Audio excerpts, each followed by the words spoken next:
We are live by the looks of things. Hello, welcome to the stream everybody. It's been a hot minute. I lost every save file on my computer.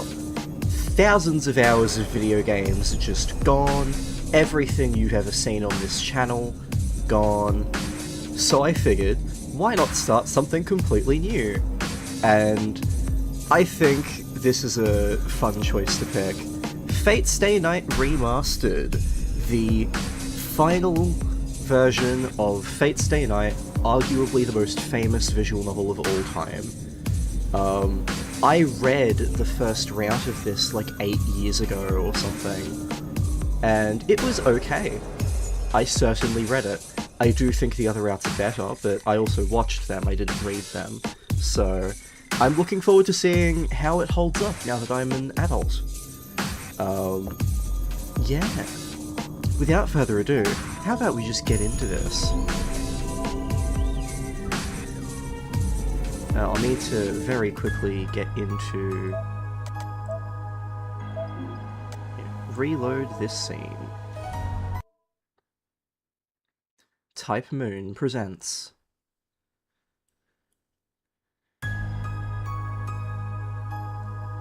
The tip of the spear was like a flash of lightning, a spearhead thrust to skewer the heart. Even attempting to evade it was pointless. It was but a flash, too swift for the human eye to follow.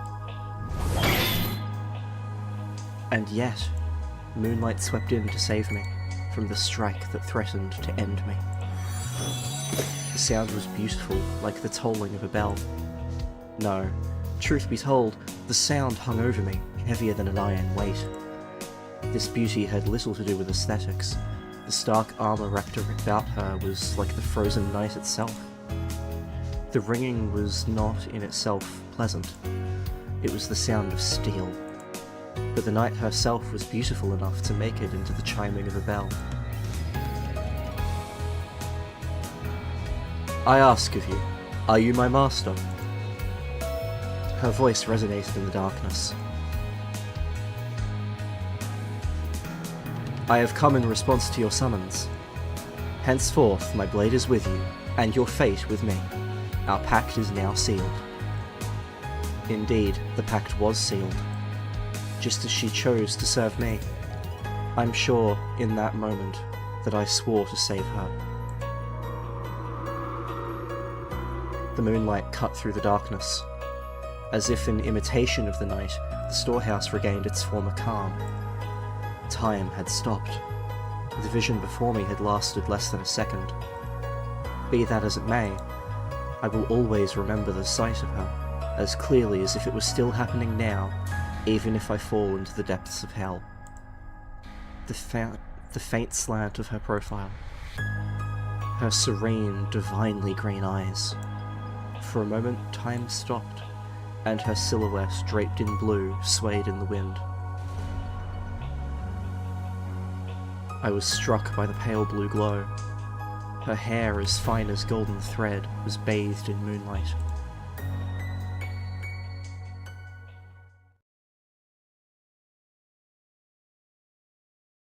Fate.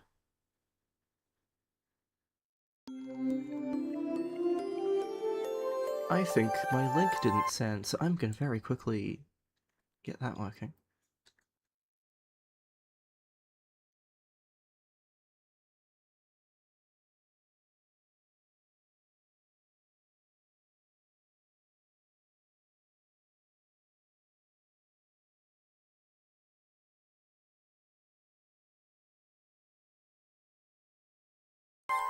Here we go, sorry about that. This happened 10 years ago. I see someone who takes me back. Whoops. He's tall, with chiseled features. I've never known him to crack a joke. He ruffles my hair affectionately. No, that's not what this is. It's more like he's grasping my head and working it like a stubborn jar lid. Maybe he doesn't know how to control his strength. That's only to be expected. It's the first time he's ever done something like this. It's time for me to leave. You know what to do next. I answered yes, in a somber voice. He nodded once, withdrew his hand, and stood up. That's all. Had I known this would be the last time we would ever see each other, I would have done my best to make him laugh with the perfect joke. I'd been practicing punchlines in private, in the hopes of finally seeing a smile crack that stony face. If I have one regret, it's that I never got to tell him any of my jokes. Get the association in your debt before you become an adult. Any decisions after that, I leave up to you. I'm sure you'll manage on your own. So he said, but I bet he was worried about me. He told me about our family's heirloom jewels, the gems passed down to us from our Grandmaster, and how to manage the underground workshop. It was a rapid-fire course of subjects he'd never taught me before. Even as a child, I realized that he would probably never come home again.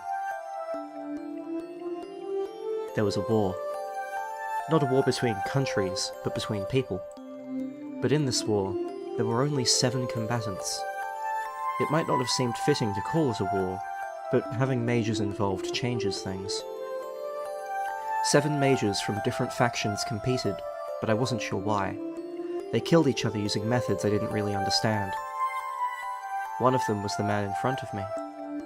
It meant that he would kill, and eventually be killed. I'm sure he felt the ticking of his life's clock even more keenly than I did. Rin, before long the Holy Grail will appear. It is the duty of the Tosakas to obtain it, but above all, it is a path we are destined to walk as mages. And with that, he ruffled my hair one last time, and left. I never saw him again. My father/teacher was one of the masters who participated in the Holy Grail War. He never came home. Safe travels, father. I bid him farewell, as a well-behaved daughter should. I knew I was on the verge of tears, but I didn't let them show. I loved him. He was a great father, and an even greater mage. Mages are stubborn people. As far as I knew, there wasn't a more upstanding man in the whole world. As my instructor, he trained me. As my father, he loved me. So, I decided I'd accept the things he left for me, and choose my own path. Rin, before long the Holy Grail will appear. It is the duty of the Tosakas to obtain it, but above all, it is a path we are destined to walk as mages. In the end, his final words for me were given as a mage, not a father. That's the moment I made up my mind. Alright, I guess I'd better do everything I can to become a worthy mage. It's only natural for an apprentice to live up to her master's hopes. That's how I, Rin Tosaka, grew up after experiencing life's twists and turns. It's been 10 years since my father went off to war. I wouldn't say I've been looking forward to this day, but I am a bit on edge. That goes without saying. After all, that moment which was burned into my memory 10 years ago will soon be upon me again.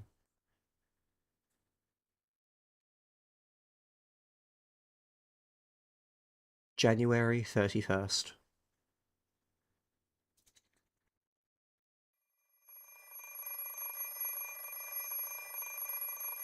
Oh damn, my #1 streamer is back. Hi Angel, how's it going?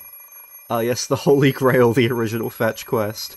Arthurian references pop up a lot, but not like super often, so it's fun when they do. Fate Stay Night is full of them.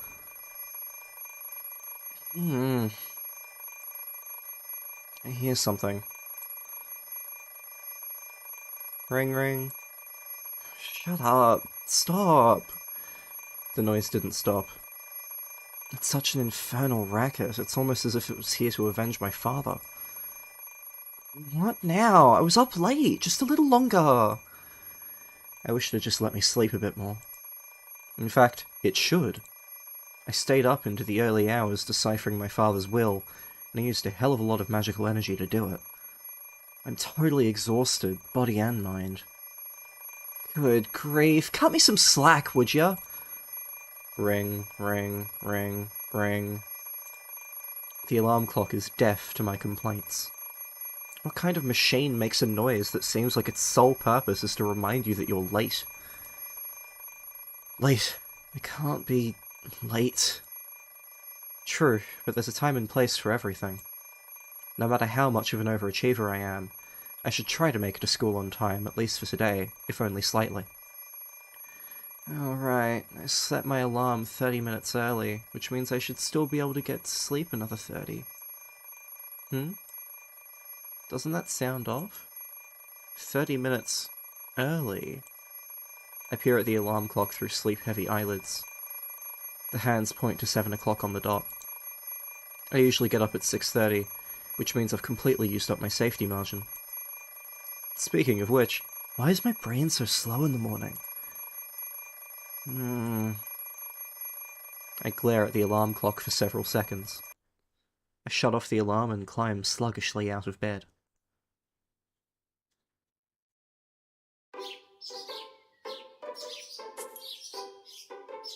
So I hope you're ready for like 3 hours of prologue before we even reach the title screen, because that's how this game opens.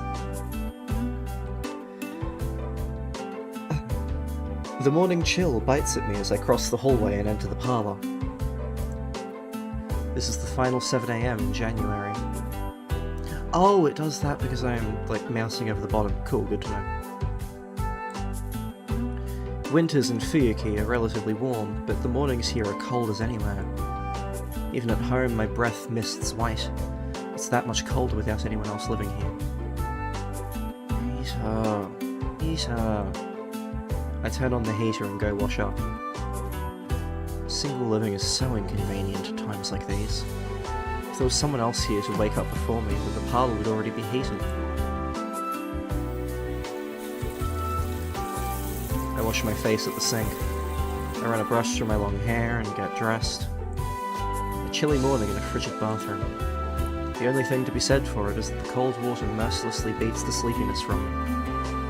A long prologue feels par for the course for Chariot endorsed VN, so I'm on board now. I will say, I have less insanely positive feelings about Fate Stay Night than I do some of my others, like Higurashi and Umineko, but it is still good.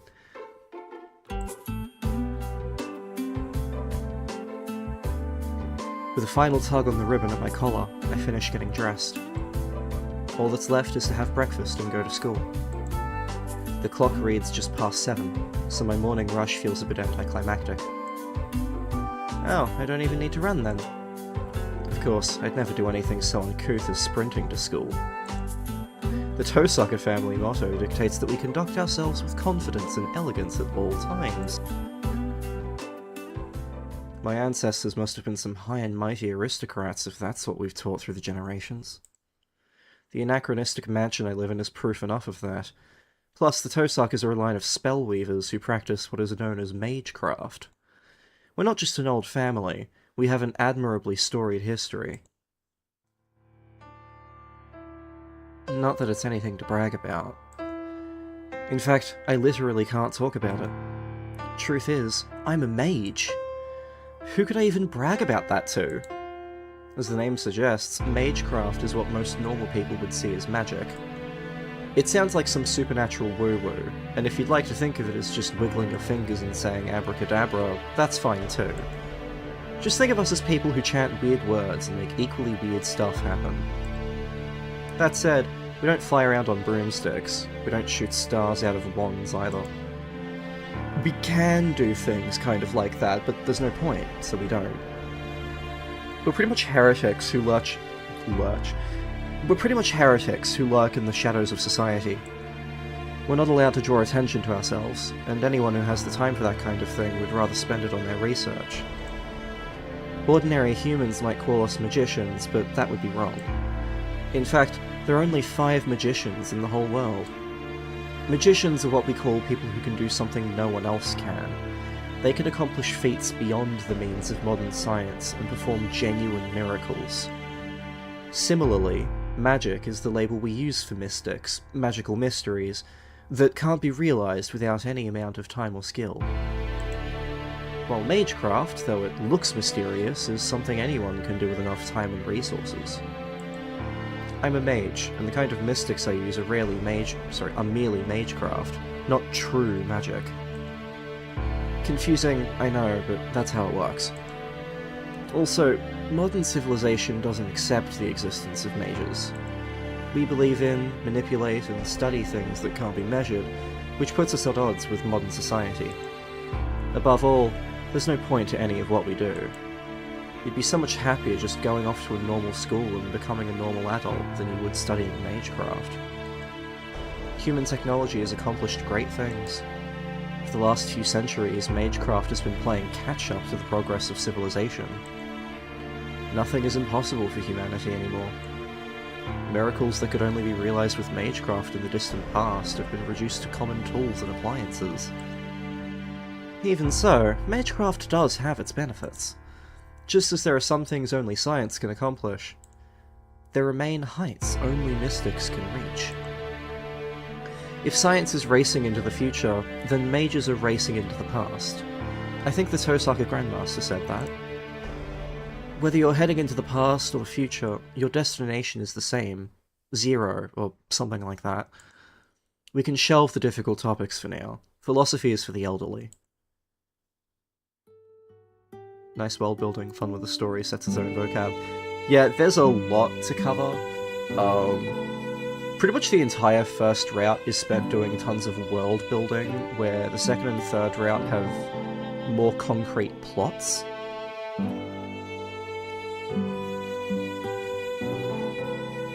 But we're not even on the first route, this is just the prologue. I finish my breakfast and pick up my bag. Alright, gotta bring my pendant. I'm reluctant to take something so valuable to school, but it would be a waste to leave it behind. I mean, this thing's 100 years old, it's by far the most powerful jewel we have. One could even say it is on an entirely different level. I obtained the gem after decoding my father's will last night. It's imbued with 10 years worth of my own magical energy. Hello, Aaron Mikasa Armin. I wrote gay on YouTube and this showed up. Well, welcome to the stream, we hope you enjoy it. I've been told that the Tosaka family has heirloom jewels passed down since the olden days, and this might be one of them. Tosaka mages specialize at the conversion and flow of power. We channel our magical energy into precious gems whenever we have a spare moment. Simply put, I'm the gun and the jewels are bullets. The other main thing I've inherited from my father is the magic crest engraved into my left arm. A magic crest is proof that I am the heir to our lineage. It's like all the techniques of the Tosaka condensed into a tattoo. Can't let my guard down, even if it hasn't started yet. For now, I stow my pendant, my father's keepsake, in a pocket. It's my trump card. There's nothing I can't do with the power stored there. It's 7:30. I better leave soon if I don't want to be late for school.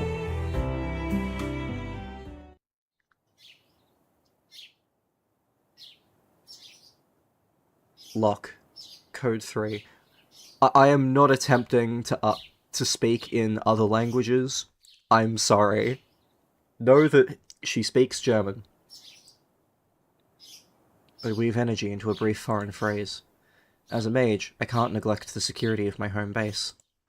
That still applies even if I've never had so much as a single burglar, lost child, or stray cat wander into my home. Actually, I don't think the neighbours have ever even come over to say hello. Can I ask questions? Yeah, of course you can. It's fine with me, but why don't I ever get any stray cats around here? I look up the mansion that's been my home for over a decade. Fiki is a strange city. One side of the intersection dividing the residential areas is filled with old samurai estates, while the side I'm on has an abundance of mansions built in European style. Apparently a whole bunch of foreign families immigrated here long ago, but I've never seen a single foreigner around. There's even a cemetery for foreigners in Shinto, the new part of the city, across the river. It was built for the generation that immigrated here. Maybe Japan just doesn't suit them. I make a mental note to ask the priest about it next time I visit the church. He's nothing if not full of boring trivia for sure. Did you ever have internalized homophobia? No, actually, that's one of the only things I've not had to deal with. I've always been pretty confident in myself. Yeah.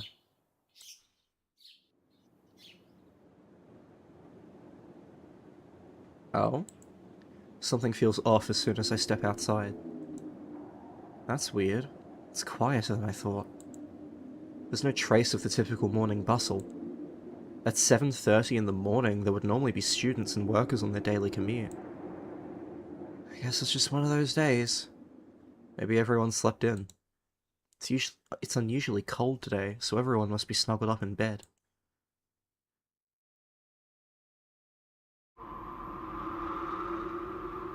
Still though, even if that were true, it's strange that there isn't a single student on the street. At this time of day, you'd expect to see at least a school uniform or two. And yet, from where I'm standing at the school gate, it looks like morning club activities are just starting up. Which can only mean... Oh, Tosaka! You're awfully early today. I knew it. With a light sigh, I turned to face the student who called out to me. Morning! Sure is cold today. The girl who addresses me so casually is Ayako Mitsuzuri. She's my classmate in 2A, and she has quite a history. Morning, Mitsuzuri. I'm sorry for the weird question, but do you know what time it is? It's not even 7 yet. You still asleep or something? She waves her hand in front of my face, as if to ask if anybody's home. Ayako is one of my few friends, and she knows I'm not a morning person. She's probably figured out by now that I'm still not completely with her. The clocks at home are an hour ahead, all of them apparently. I thought it was just my alarm clock, but the grandfather clock was off too. What's going on here? Father must have set the clocks to go haywire once I took the pendant out of the underground cellar. Tosaka? Don't worry about it, it's no big deal. Are you on your way to morning practice, Mitsuzuri? Yeah, there's a lot of troublemakers in the Kyudo Club, and we're down one of our best shooters.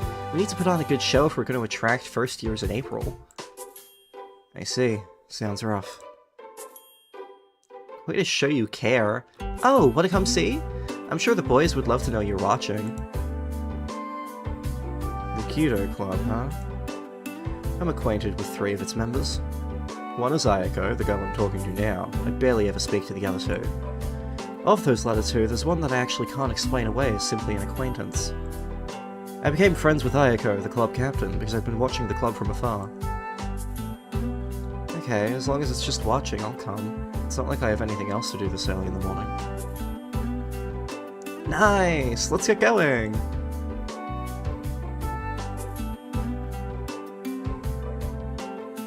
One of our school's trademarks is its well-equipped archery range. The chair of the school board has a passion for Kyudo, traditional Japanese archery, so they built a magnificent range on campus. It's kind of a waste for a high school club, to be honest. Come on, let's go! There's still time before practice starts, so I'll get you some tea. What's the tea, sis? Ayako tugs on my arm, looking somewhat pleased. If I'm being honest, her brusque way of speaking is a bad habit.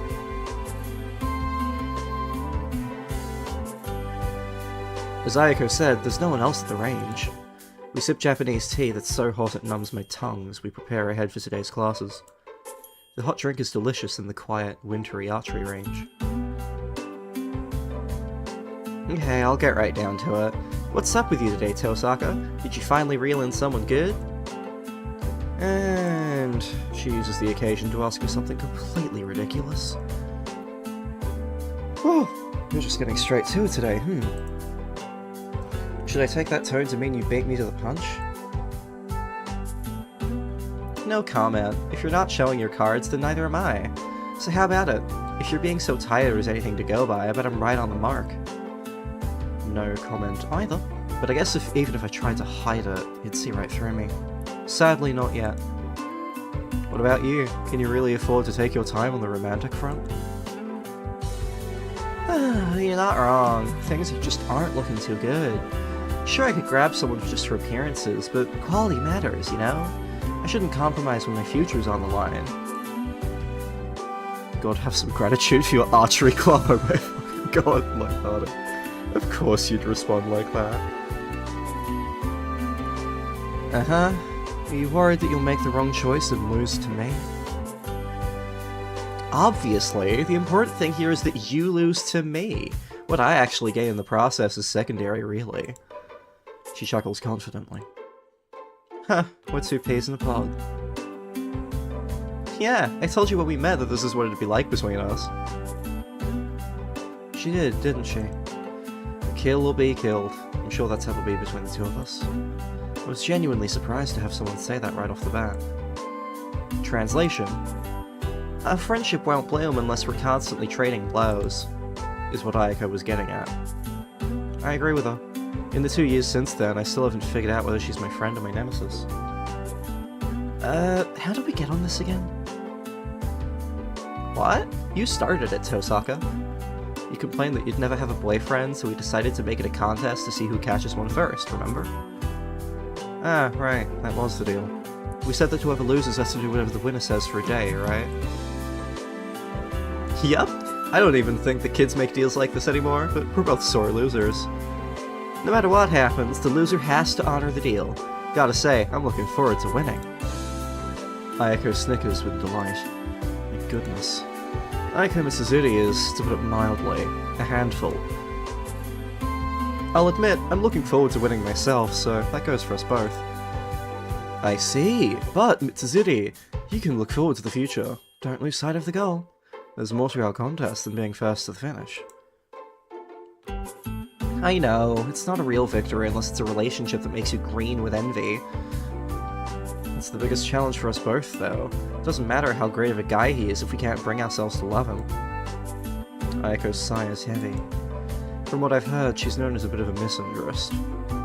Can't put too much stock in gossip, though. That she made this bet at all means less that she just doesn't like boys, and more that she hasn't found the right person. That aside... Wait, when did this become we? I'll have you know that I'm not an ice queen like you. I'd have no problem liking a boy. Yeah, not buying it. Maybe you just haven't realized it, but I can't imagine you getting soft on a boy. You're always getting asked out, and you've never once said yes. You'd think that if you were actually interested, you'd at least date a few. I'd say your record speaks for itself. You don't care about boys. Lesbian rights, hello, lesbians, let's go.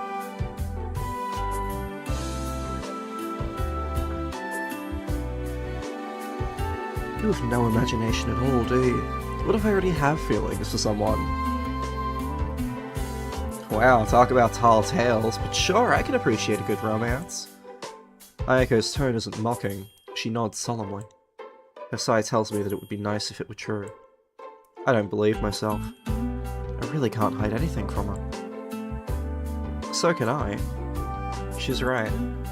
I know very well how cold I am. I'll concede that I'm a novice when it comes to romance. That you are! 2 peas in a pod, right? Damn, it's already 7. I better cut the secret meeting short. Who knows when someone might walk in on us? Time to start acting like students. Well, wins. Slay. Oh, look at you! What a social butterfly. It was worth waking up early just to see it. Not as much as the great Rin Tosaka. I'm the David to your Goliath. Your ability to fake being a goody two-shoes at school is practically an alternate personality. Ayako sniffs exaggeratedly. I empty the rest of the teacup she poured me and brew a new pot.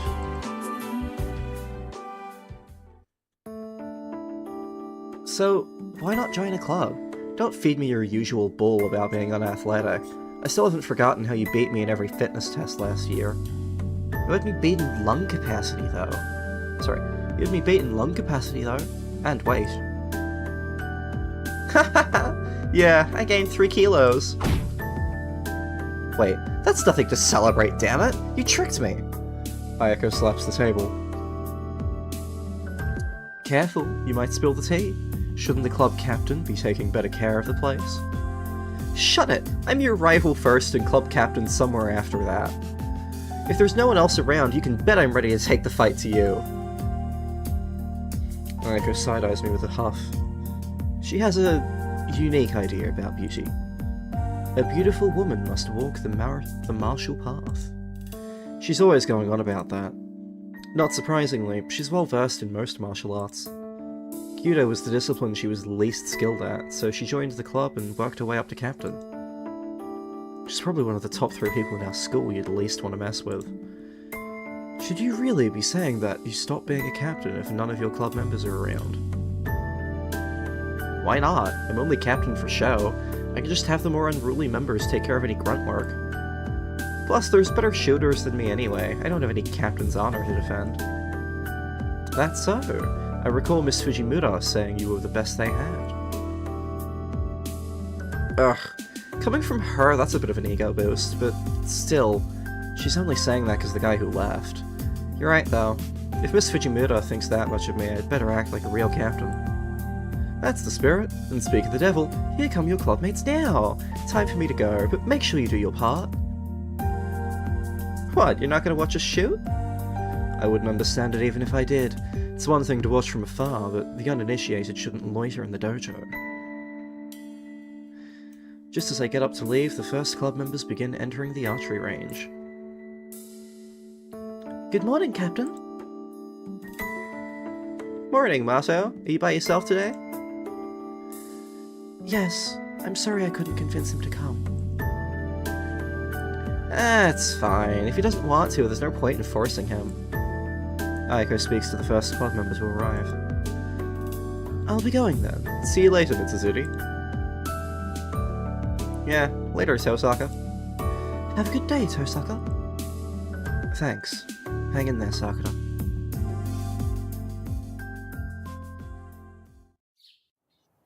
I leave the dojo behind so as not to get in the way.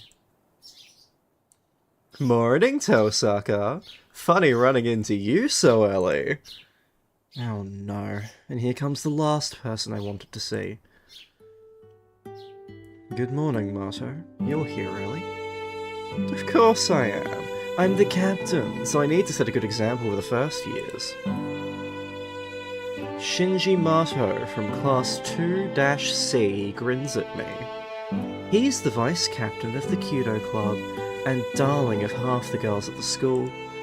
It's mostly thanks to his looks, of course, but he's also admired for his good grades, social graces, being kind to girls, and being an overall heartthrob, or something like that. I don't really follow that kind of stuff, it's just what I hear my classmates say. I see. Hate to burst your bubble, but I'm pretty sure you're forgetting an important part of that, Mato. Try to remember next time. Huh? What's that? Vice. I don't care whether you're captain or vice captain, but if you make a point of leaving it out, people might think it bothers you, vice captain. You're right. I'll keep that in mind. Thanks, Tosaka. Not sure I did anything you should thank me for, but hey, I'm not going to stop you. With that, I turn to leave the range. Well, hang on. You're here to watch, aren't you? You're more than welcome to stay. Pass. I don't want to interrupt your practice. I don't mind at all. If anyone says otherwise, I'll kick him out. So why don't you stick around? I already said I don't want to intrude. It's not as if I'm particularly interested in Kyudo. I'm not really excited to watch a bunch of people I don't know shooting arrows. What's that, Tosaka? You don't care about Kyudo? Huh, I must just be confused after seeing you watching us after school so many times. I don't know what he's playing at, but he seems to have seriously misunderstood things. So you knew, Mato? Yeah, our eyes met often, you and I. I saw you watching me. I wanted to call out to you, but you know how it is. I can't raise my voice on the range.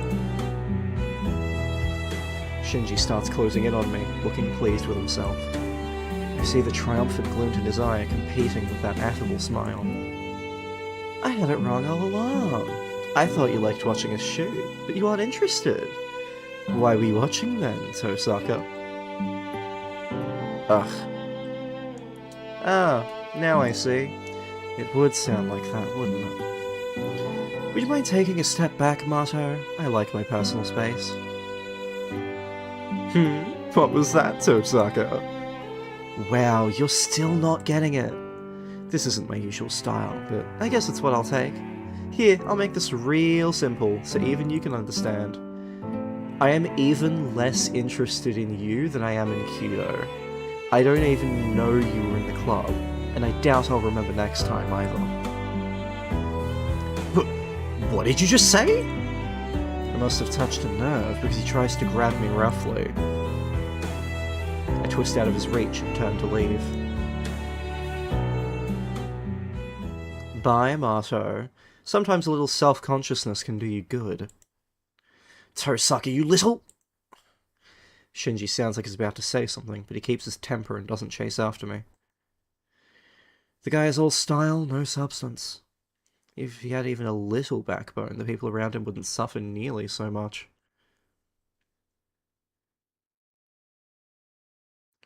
I take the rear entrance into campus from the archery range. It's past 7 now, but there still aren't students in the hallways. Hey, it's Tosaka! Good morning, Miss Fujimura. Yup, good morning to you. I just love how you're so polite to teachers like me. The strange woman pretends to sob in delight. It may be hard to believe, but this extraordinarily affectionate and happy-go-lucky woman is actually a teacher here. Is there another way to say good morning? There sure are. The first years all greet me properly, but once they're upperclassmen, they stop using my surname. Don't follow their example, alright? Oh, I'm not quite sure I understand, but I wouldn't be rude to you. Good girl. Oh, how I wish they could be more like you, Tosaka. With a parting wave and a see ya, Miss Fujimura leaves. Fortunately, she isn't my homeroom teacher. Miss Fujimura teaches English. Her sunny attitude belies her expert rank in Japanese fencing, kendo. In her student days, they called her the Fuyuki Tiger. That's the mystery, though. You'd think someone known as a tiger would be feared, not adored, right? Miss Fujimura cheerily heads off in the direction of the archery range. For some reason, she's the faculty advisor to the Kyudo Club instead of the Kendo Club.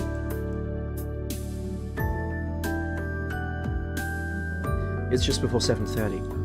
I can see students doing their club activities on the school grounds, but there's hardly anyone indoors. Except... Tosaka. He always blurts out my name like I did something wrong every time he sees me.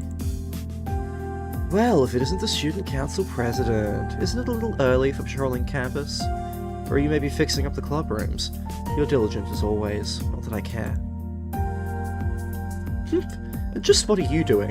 You're not even at a club, so why are you here so early? I just felt like it. I'm not an early riser like your family, Ryudo. The student council president's handsome face darkens with suspicion. He seems to have it out for me. I don't really know why. Maybe me saying temples are so dull, pass, is what started it. One question for you. Have you been staying late on campus lately, Tosaka? No, I'm in the Go Home Club, you know that. Naturally. As the appointed student council president, I'm well acquainted with all of our students' affairs. That's nice. I'm not sure why you bothered asking then. I hope you're not trying to pawn your student council work off on outsiders. Spy on your fellow students yourself. Don't ask me. It's got nothing to do with me. In what way are you an outsider? Don't think I haven't noticed the way you used your wiles to get your hooks in our treasury, you vixen. Well, that was uncalled for.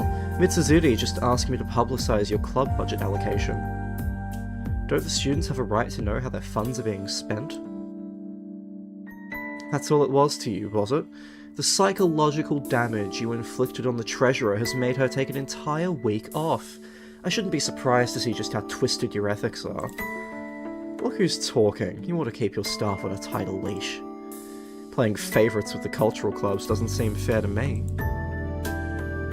I know that. That's why I was going to audit them myself. It's fixed, you say. Just then, an unexpected visitor makes his presence known. Oh, sorry, Emiya. You were doing all the work while I'm out here, and I just asked for your help with the repairs. Forgive me. Don't worry about it. Where's the next one? We don't have much time. The AV room, then. The equipment's been acting up for a while, and it finally gave up the ghost. If it's completely broken, I can't fix it. It'd be easy to buy a new one. You're right, but I'd still appreciate it if you take a look. It looks like it's on its deathbed to me, but you might be able to nurse it back to health. Okay, I'll try. Redhead? Yes, hello! This is Shiro Emiya, our eventual protagonist once we get out of this prologue. Beckoned by the other student, the president leaves. I'd stopped thinking during the sudden turn of events. The other boy, wrench and screwdriver in hand, turns as if he's remembered something. You're early today, Tosaka. He awkwardly mutters, and leaves. Was that supposed to be a greeting? The president and the student called Emiya walk off into the distance. That would be Shiro Emiya from Class 2C. I hope that's all it was. How do I put it? The wrench looked right at home in his hands, but I'm not sure if it's because it makes him look tough or handy. At 7:30 AM, there's nobody else in classroom 2A. I take a seat at my desk and flip through the math notebook. There's still 30 minutes until morning homeroom. I've got time to kill until my classmates start arriving.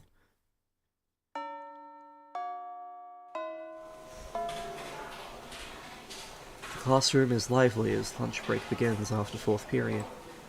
My school is a cafeteria, so only about half of the students stay in the room. It's mostly girls that stay behind. The girls think the cafeteria is a bit too liberal with the seasoning, so...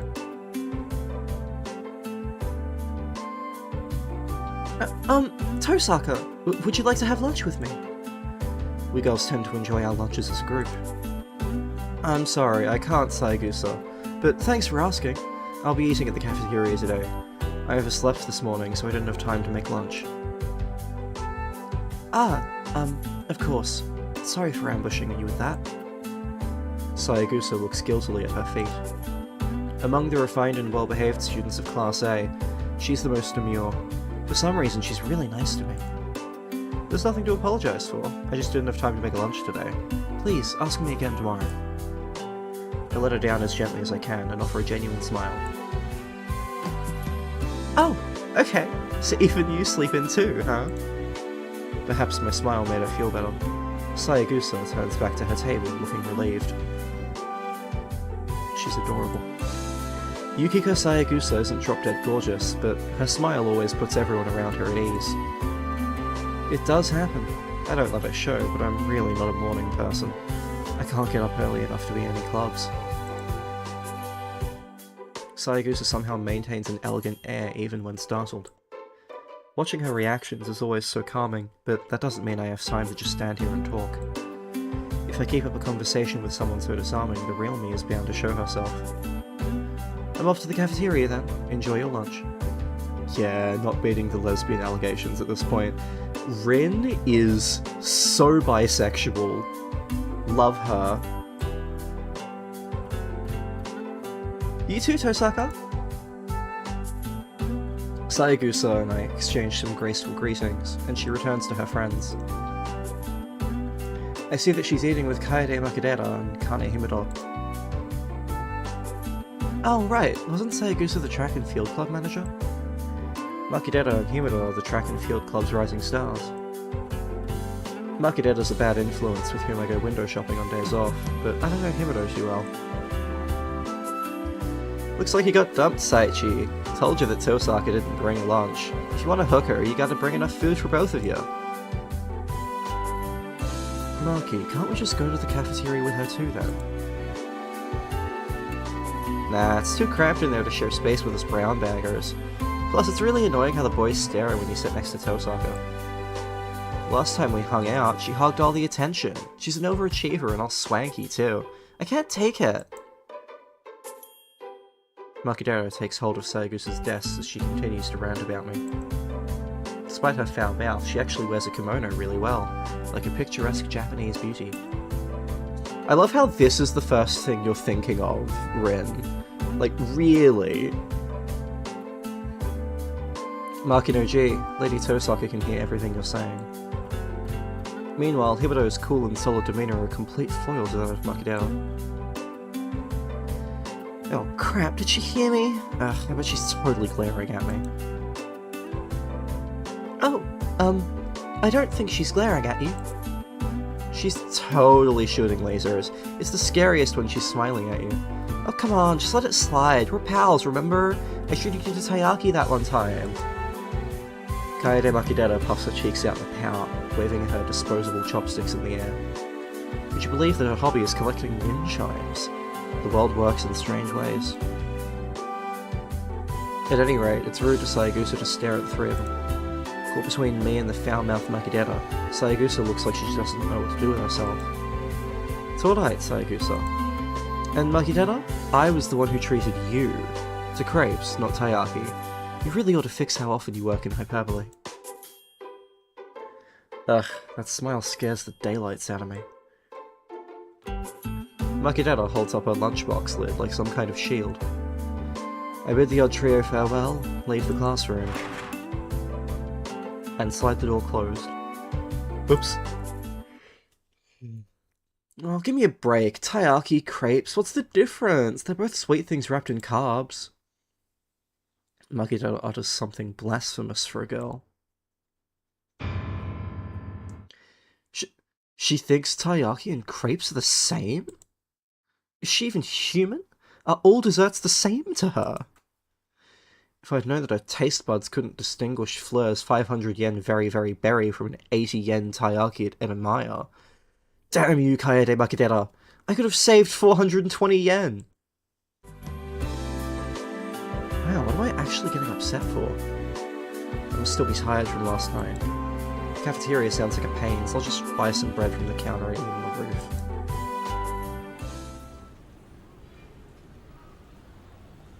I purchase my lunch and head to the unoccupied roof.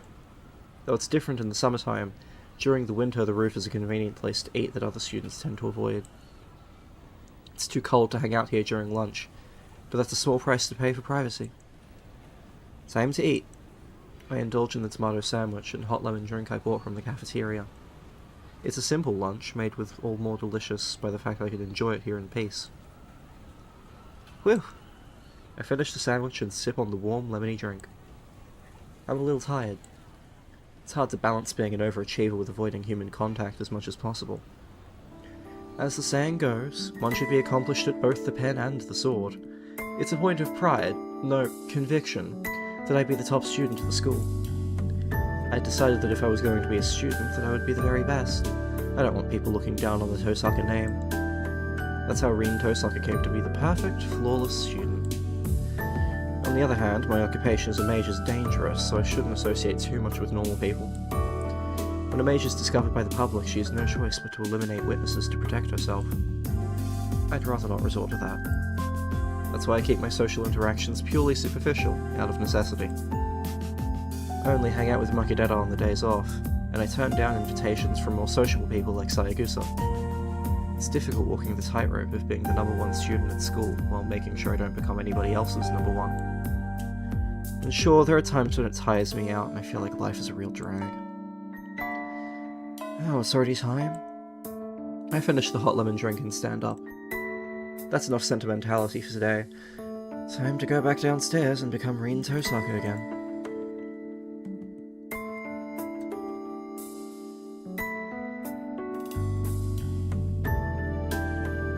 Homeroom is over. Make sure you log your day shifts and lock the doors and windows. If you don't have any club activities, try to get home quickly. Class 2A's teacher gives his usual spiel and leaves the room. As far as I know, he said it exactly the same way all year. Tosaka, are you going home already? Yeah, I had a run-in with Mato this morning, so I want to leave before it gets out of hand. Heh, I figured. He sure had a temper this morning. You must have put him through the ringer. Did he now? Sorry for the trouble. It wasn't really. Mato's always hard on the younger students. Helps them build character. Glad to hear it. I'll make it up to you later. Sure. I hope it doesn't put you off. Stop by again sometime.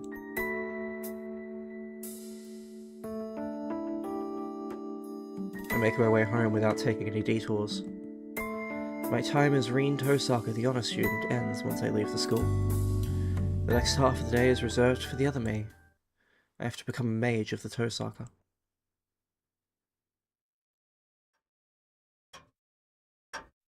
When I arrive back at the house, I'm greeted with the pulsing light of my answering machine. Voicemail? That's rare. Figures, it's Kiddo. I have a feeling I know what he's going to say, but I'd better listen, or I won't hear the end of it later. I press the play button and hear a familiar male voice. It's me. As I'm sure you're aware, tomorrow is the time limit, Rin. We will have a problem if you procrastinate any further. There are only 2 spots left. I must ensure all the masters are in order soon. The priest cuts straight to the point. If you plan to forfeit your rights as a master, let me know by today. It will take time to dispatch a substitute mage. Liar, I bet you could find a backup right away. You have already shown signs of a command spell. Promptly summon your servant and bind them to it. Of course, it's a different discussion if you choose not to take part in the Holy Grail War. If you fear for your life, then come to the church with all due haste. The voicemail ends. It was a clear message in simple language. If you're going to fight, then be ready by today. If you aren't, then retire, because you're in the way. I don't need you to tell me that. It's only to be expected, I guess. Today's the last day I can drag this out. Thankfully, I managed to decipher Father's notes yesterday. My battle preparations are in order. All that's left is to seize the right to participate, as he said. The Holy Grail War. A fight to the death over a single chalice. A ritual that's gone on for centuries. The mages who take part in the Holy Grail War are called Masters. It doesn't denote a rank of any kind, it merely describes their role. There's a condition to participate in the Holy Grail War. You must summon a familiar called a servant, and form a contract with them. Regardless of your skills as a mage, you are not recognized as a master unless you command a servant. There's a clear difference between servants and normal familiars. The way you summon and use them are different. Mages who plan to fight in the Holy Grail War prepare summoning catalysts, but I wish Father had left me something with a connection to a saber. I don't own any relics with a connection to a servant. I can summon one, yes. In fact, I could do it right now if I wanted to, as well as form a contract. This town's ley lines are under the jurisdiction of the Tosaka.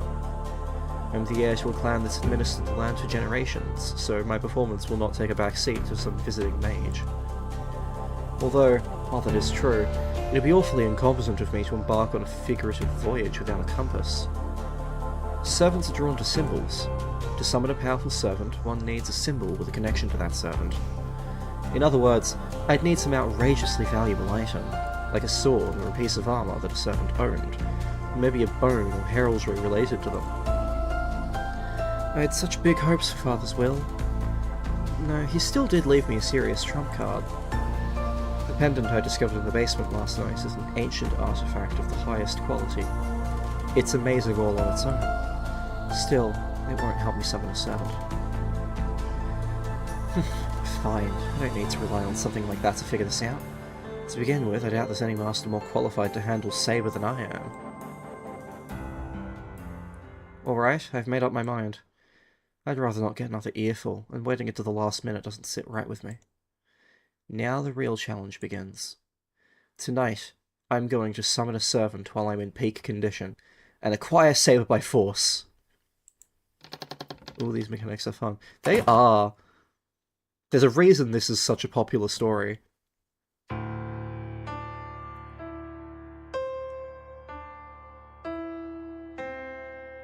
I'm not drinking enough. Oops. Ugh. Late night. The clock reads almost 2 AM. This is the period where everything lines up. My condition peaks at 2 AM sharp. In terms of limits, this will be my first and last chance, so I can't afford even the slightest mistake. Withdrawal within elimination. Engrave 4 circles of withdrawal and surround them with a summoning circle. There.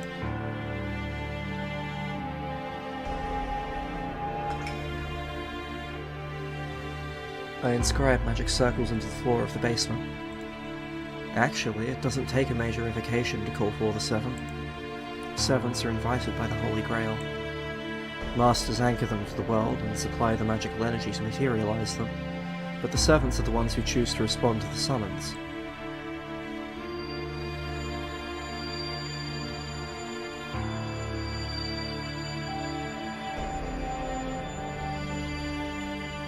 Or the elements, silver and iron. For the foundation, stone and the Archduke of Pacts. For the ancestor, my great master, Schweinor. Raise a wall for the wind that shall fall. Close the gates of the four directions. Come forth from the crown, and follow the forked road leading to the kingdom. Still, I need to keep cautious and focused.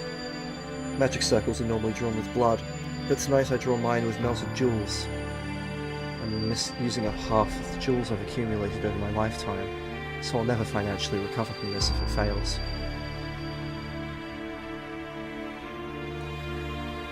Fill, close, fill, close, fill, close, fill, close, fill, close. Repeat 5 times. But when each is filled, destroy it.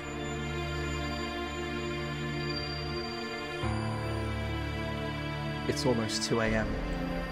I finish drawing the summoning circle passed down through the toe-sucker line, and face it with all my being. Set. I flick a formless switch within myself. With a click, I feel my insides turn over to something else. My normal nerves invert and become circuits for conducting magical energy. Green Tosaka is no longer human. She's just a component in the execution of mystics. I melt from my fingers. No, I'm filled up from my fingers. The mana I'm taking in is so dense it overwrites my bodily sensations. That's why I'm being destroyed at the same time I'm being filled. Running through my body is the power, mana, from the atmosphere. I convert it into a different type of energy through my body's circuits. A mage's body is nothing but circuits. Circuits to connect the ethereal to the material. The mystical outcome we produce is what we call magecraft. My body grows hot. It seems like horns are growing from my forehead. It seems like wings are sprouting from my back. It seems like scales are covering my hands. It feels like there's water pooling around my ankles. Sweat drips. Stab. Stab. Swords pierce my body. These are the stigmata that reject my body, which becomes a circuit. No matter how gifted a mage is, we're only human. In a human body, the pain is something we must live with whenever we use magecraft. The cycle doesn't let up. Beyond the agony, deep within the trance, lies the mental state necessary for connection. Pain wriggles in my left arm. To aid the caster, my magic crest autonomously begins an incantation, invading my nervous system. The mana in the atmosphere I've taken in turns to blood. It's like molten lead, while my activated magic crest resembles thorny nerves. With a crunching sensation, it creeps throughout my body like a thorny centipede. Within the hurt, I forget myself. At the same time, I can feel it taking hold of me, like I've reached where I need to go. My hypersensitive hearing picks up the ticking clock in the parlour. 10 seconds left until 2 AM. The power filling my body is unquestionably complete. Heed my words. Time to begin. I convert the mana I've collected into magical energy for fixation. All that's left is to feed all that energy into the engine, the summoning circle, until my body runs dry. Heed my words. My will creates your body, and your sword creates my destiny. If you heed the Grail's call and obey my will and reason, then answer me!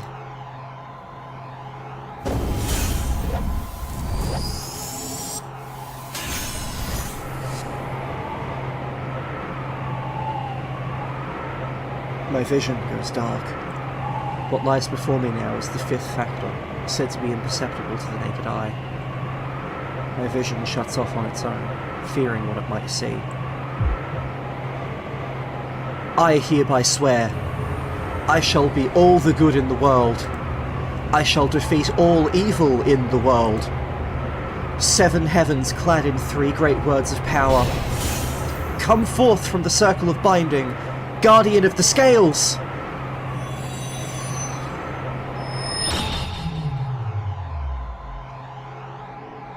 That went off without a hitch. It feels so perfect. It's like I'm reeling in a whale with a fishing rod. Flawless. I'm positive I just drew the strongest card. I can't wait for my vision to return.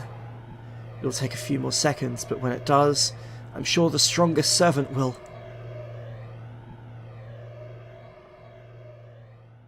be nowhere in sight. Huh? Nothing's there. The room doesn't look different at all.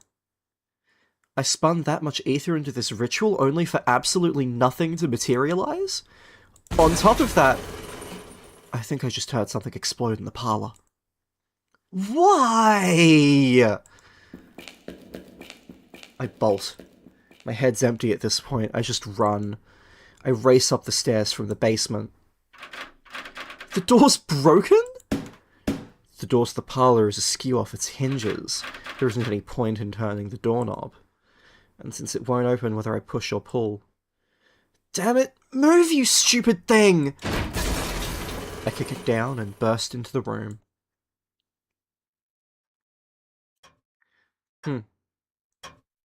And, the moment I enter the parlor, everything becomes clear.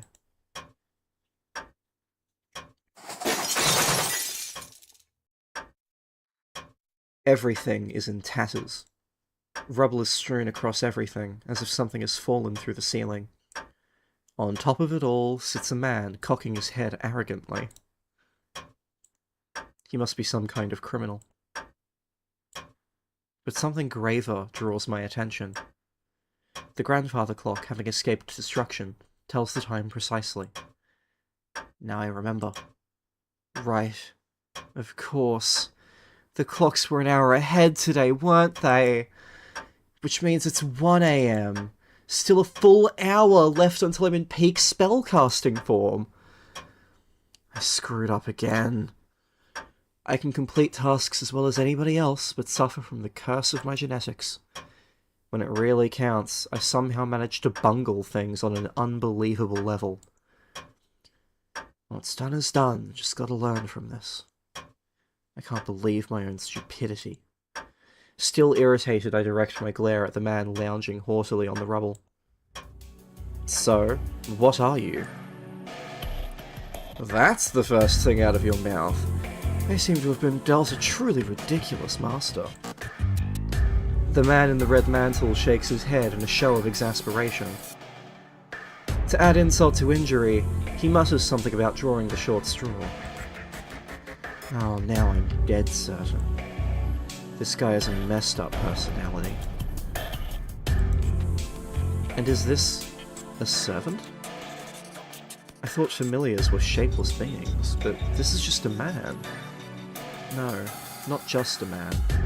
Even from here I can tell that it's brimming with a shocking amount of magical energy. Don't be fooled by its appearance. I'm staring at something that's undoubtedly more than human. It's a human-shaped ghost that's on the level of an elemental. This is no time to be dumbstruck. That thing belongs to me. I need to get my head in the game. Just checking that you are my servant, right? That's what I wanted to ask. Are you even my master? I've never been summoned so violently before, and honestly I'm still struggling to get my bearings. It's my first time too. I'm not answering questions like that. I see, but you weren't here when I was summoned. Care to explain why? Are you serious? You're no baby bird. Don't joke that you can't decide who to serve if they aren't there when you open your eyes. The unidentified servant frowns and a grunt escapes his lips. Maybe he didn't like the way I said it, though he has a mixed reaction, as if still impressed by the logic in my words. Whatever. What I'm asking is if you're my servant and no one else's. I don't have to answer any of your questions until we make that clear. This is what I get after a failed summoning, huh? I believe there's something else you should be saying. There isn't. In a master-familiar relationship, this is the first detail we need to hash out. The servant's eyebrow twitches. He isn't even bothering to hide his dissatisfaction with me. I wonder if it's because of the half-baked summoning. You want to clarify who serves whom? At least you know how to run your mouth, even if you failed at everything else. Sure, I agree with that opinion. We ought to make clear who's strong and who's weak, or else it'll make this dynamic difficult. The servant eyes me meaningfully, still relaxing on the rubble of my living room. Who's weak? Yeah, I'm a servant, and I'll acknowledge that I serve my summoner. But that's only how it is on paper, wouldn't you say? We still need to establish who's superior, and whether you're worthy to fight alongside. On that point, are you a mage worthy of my service, little girl? The servant smirks. First he destroys my house and acts like he's the king of the castle, and now he has the nerve to ask whether I'm worthy? I didn't ask for your opinion. I only asked if you're my servant or not. I repeat myself, stealing my gaze. I'm not going to back down from this condescending jerk. Oh, I see. You won't even deign to answer such an obvious question. At least you've got spirit. You can talk the talk, but can you walk the walk? Like I said, you're getting ahead of yourself. It's the summoner's duty to confirm this first. Now answer me. Are you my servant or not? I step forward aggressively, ready to pounce depending on his answer.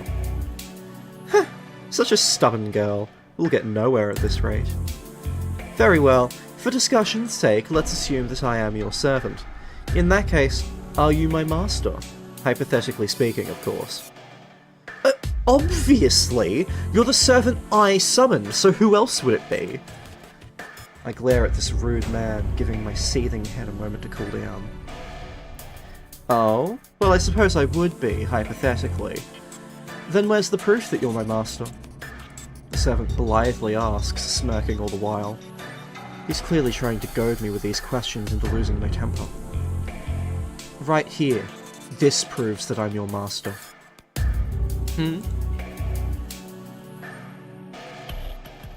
I show him the command spells on my right hand. Don't think I was born yesterday. Father's told me enough that I know what command spells are, at least. Good enough for you yet? Any other complaints? I thrust the symbols at him in challenge. But the lounging servant rolls his eyes. Ugh, are you serious right now, girl? His face darkens, looking even more disgruntled. But what do you mean? I'm talking about the way you think. Command spells automatically make you my master. They're merely tools to compel a servant. I can't believe you think flaunting some symbols is enough to play master. What I want to see is whether you deserve my loyal service. That makes sense, but normally you'd think of command spells if someone has asked for proof you're a master, right? What, you think I'm unqualified to be your master? I wish that were the case, but unfortunately your command spells show that you summoned me. As hard as it is to believe, you appear to be my master.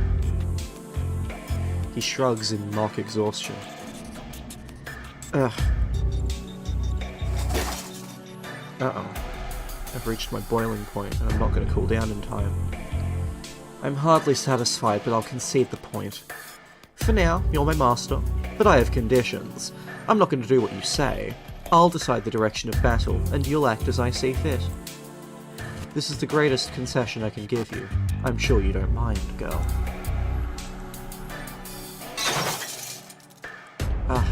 Sorry, father. I'm at my limit. Okay, you're saying you'll recognize me even though you don't like it, but you'll ignore my opinions. Aren't you supposed to be my servant? I ask in a trembling voice. Oh, whoops. After our spat over the command spells, this is my last desperate attempt at dialogue. And yet? Yes, technically. Therefore I will obey you, in theory. But I'm the one who'll be fighting. You can just hide underground in your house and behave until the Holy Grail War is over. That way even a novice like you will survive. He's looking down on me, declaring that he expects nothing from me. Did I make you angry? Of course, I respect your position. I was summoned to bring my master victory, after all. My victories will belong to you, as will any spoils of war. You hardly have anything to complain about. Oh.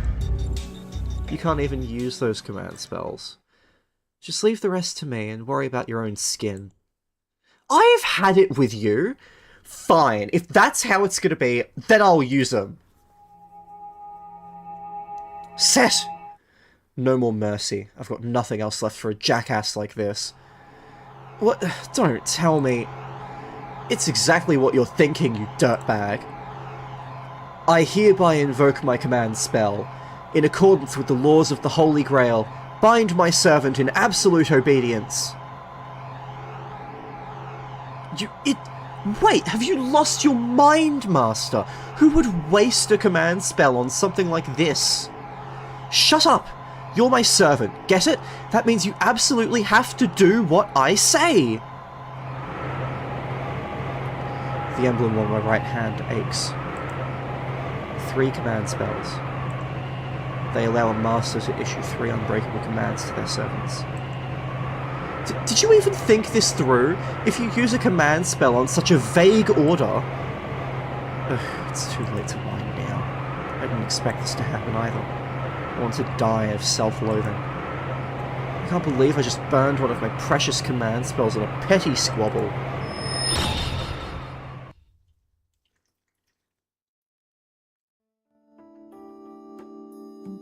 After that, I retreated from the ruins of the parlour and went to my bedroom. Before me stands the servant whom my command spells compelled absolute obedience from. Supposedly, anyway. I see. I more or less have you figured out, Master. Who would call this absolute obedience? Just to be clear, do you understand how critical the command spells are, Master? Sure I do. They let me order my servant around 3 times. What about it? Shit. Ah.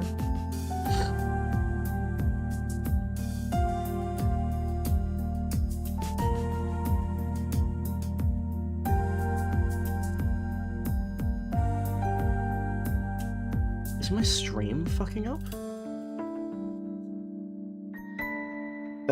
Listen. Command spells let you force a servant into action. You can use them not only to stop actions, but also strengthen actions.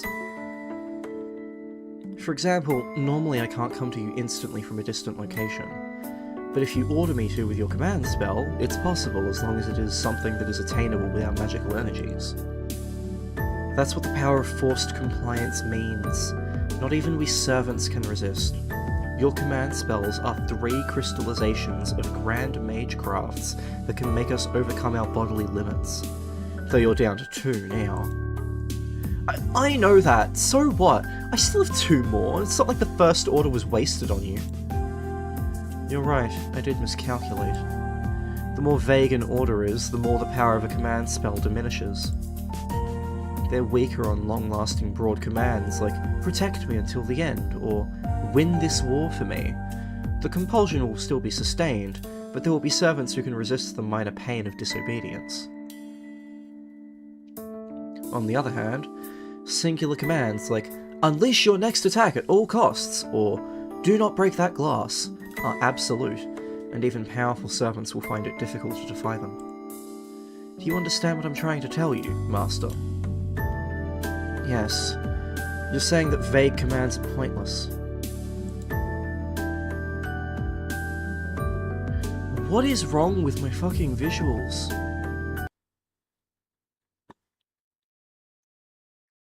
Something is going very wrong.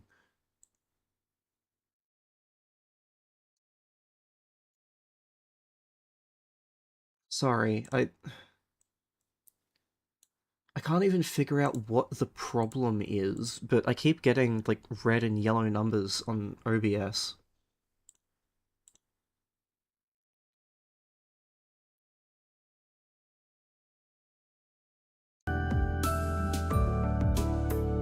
Are you guys getting any visual or audio issues at all? Because I need you to tell me.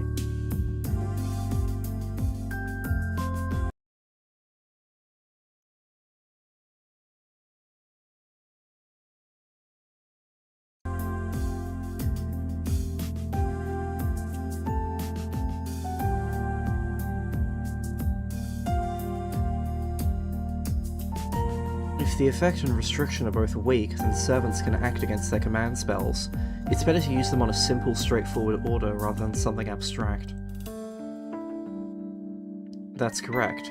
A command spell is meant to cause miracles beyond our own means. It's unforgivably foolish to spend them on a task that be executed by other means. That goes doubly for the way you used it earlier. You could have verbally persuaded me to obey you, and even 100 command spells would have failed to enforce absolute obedience. Ugh, so you're saying it was all for nothing? Normally that would be the case, but it appears that you are an outstandingly talented mage. Is he shocked or happy? My servant's lips twitch upward, even as he sighs. By outstanding, you mean... Hang on, tell me honestly what your condition is like right now. The implication dawns on me, and I ask him eagerly. That was my miscalculation. Your command should have resulted in a change of heart that would make me want to respect your opinion slightly more. But I can feel a strong compulsion from your every word. If I voice an objection... let me think. It's as if my defiance would weaken me. In other words, my body will grow heavy, making it difficult to move if I defy my master's will. OBS thinks I'm dropping lots and lots and lots of frames. But as soon as I hit reset to stop tracking them, suddenly it's fine. Great, I love OBS. Why is all of the software for this career terrible? In other words, my body will grow heavy, making it difficult to move if I defy my master's will. My servant shrugs in resignation. So he's saying that my command spell wasn't a waste, but an actual benefit? He's still being as sarcastic as ever, so it doesn't seem to have had any effect. Besides, even if he's weakened, I doubt even 10 of me could resist if he decided to rebel against me. Allow me to retract my previous statement, Master. You may be young, but you are a superior mage.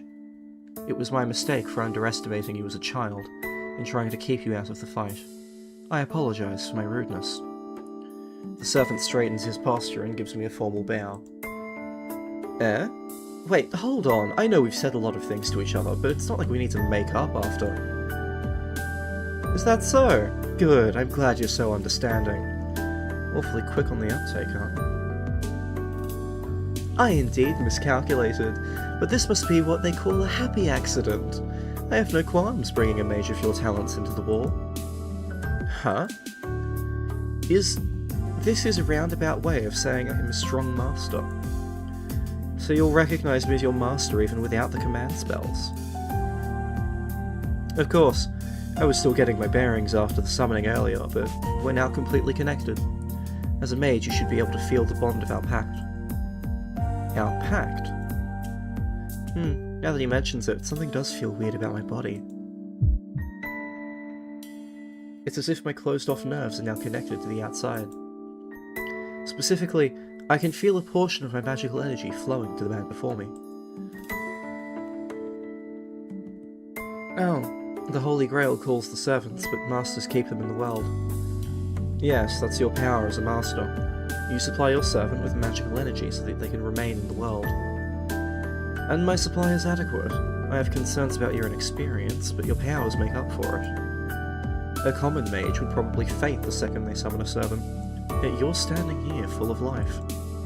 Considering the command spell you used earlier, your energy capacity unquestionably makes you a master of the finest caliber.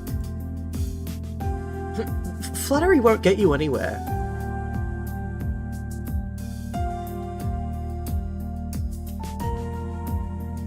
I break eye contact out of embarrassment. Well, I didn't see this coming. I know the command spell is making him obey me, but still, the superhuman servant is sincerely acknowledging me as his master. So, which servant are you? I clear my head and return to business. You can't tell by looking. Very well then. I take it all back. He's definitely making fun of me. Fine, then I'm asking you as your master. Hey, aren't you a saber? Unfortunately, I'm not equipped with a sword. I suspected as much. When all's said and done, I got the time wrong, and my summoning circle didn't do its job, and my servant was spat out in some random room. It was far too sloppy of a ritual to summon the strongest servant, Saber. I really botched it this time. I'll never live down failing to pull Saber after spending that many gems. Sorry I'm not Saber. Huh? Well, sure, it's a painful mistake, but I'm the only one who screwed up. Yes, I bet you think Archer isn't a very attractive class. Alright, I'll make you eat those words. When the time comes, I won't be taking any apologies. What? What a surprise. The unidentified servant seems to be sulking. Maybe my fixation on Saber offended him. That strike a nerve, Archer. It did. Just you watch. I'll show you how lucky you are to have me. Archer retorts with a sidelong glance. He has a really spiteful air about him. That reactions felt somehow childish and free of malice. You know, he might be a pretty decent guy. Okay, make sure I regret what I said, Archer. I'll apologize from the bottom of my heart if so. You'd better remember that, Master. You'll be grateful once you learn how capable I am. Of course, an apology might not satisfy me at that point. Archer huffs, even as his lips twist into a grin. Oh yeah, this one's got a rotten personality, alright. Fine. Anyway, you're a heroic spirit, so where's your legend originally from?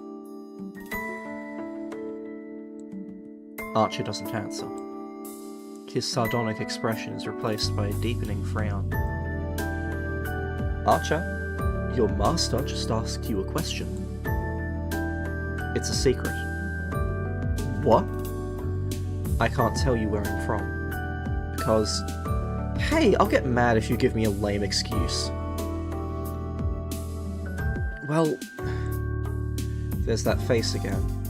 Archer opens and closes his mouth as if he's having trouble voicing an uncomfortable truth. Because... I don't know. Wait, what? Huh? Are you making fun of me again? I don't mean to insult you, but it must be because of the imperfect summoning. My memories are jumbled. I know who I am, but my name and origins are a haze. Still, it isn't valuable information, so there's no need for concern. Of course I'm concerned! If I don't know which heroic spirit you are, then how am I supposed to know how strong you are? And what's the problem? That's a trivial question. There you go again. How am I supposed to form a strategy if I can't tell how strong my partner is? We can't fight a war like this! What do you mean? I'm the servant that you summoned. Naturally, that makes me the strongest. He's so straightforward. The Crimson Knight fixes me with a gaze full of confidence and trust. What? My brain grinds to a halt. There's no deception in Archer's words. He's sincerely giving me more credit than I deserve, even though we've just met. My cheeks are burning. Ugh, I'm sure I'm blushing bright red right now. Surprise attacks like this tend to be my weakness. Fine then, at least nobody else knows who you are. They say you have to fool your allies to fool your enemies. I turn away from Archer to hide my embarrassment. I'm sure I'll figure out in due time what sort of servant he is anyway. For now we have other priorities. Okay, I won't ask about your identity for the time being. Then, Archer, here's your first job. Jumping straight to it, are we? Guess you're an aggressive type. Where's Before he can say enemy, I toss a broom and dustpan at him. Go clean up the mess you made downstairs. A few seconds pass in stunned silence. When the archer finally regains his senses, he grips the broom indignantly. Wait, what exactly do you think a servant is? A familiar, right? A little uppity and hard to deal with, though. Archer cuts himself off. I have no intention of letting him off, and if he tries to weasel out of it, I still have a card to play. I object. I refuse to... Are you sure? This is a direct order from your master. I thought you said you'd feel weighed down if you went against me. It's too bad if it's that much for you to handle, but the penalty will continue until the parlour is clean, you know. Won't that pose a risk to you when we start fighting tomorrow? He stands there for several more seconds with broom in hand, rumbling under his breath. And so, the archer in the red mantle closes his eyes. Understood. Go to hell, master. And gracefully accepts my order. Now then, it's getting late, so I should rest. I can decide how to deal with him once I wake up.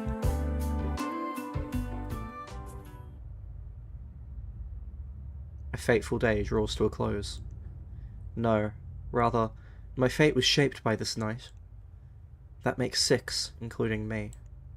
Once the 7th and final master summons their servant, the Holy Grail War of this generation will begin. In the not-so-distant future. The battle I've been waiting 10 long years for is about to commence.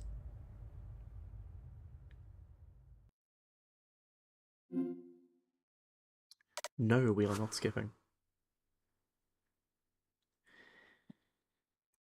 February 1st. This setup is cool. I get why there are so many installments of this and also why it's compelling to people. Yeah, Fate does get a lot of things right. Also, by the way, that was part 1 of 3 of the prologue. And it's been an hour and a half. So, I'm going to take this opportunity to save.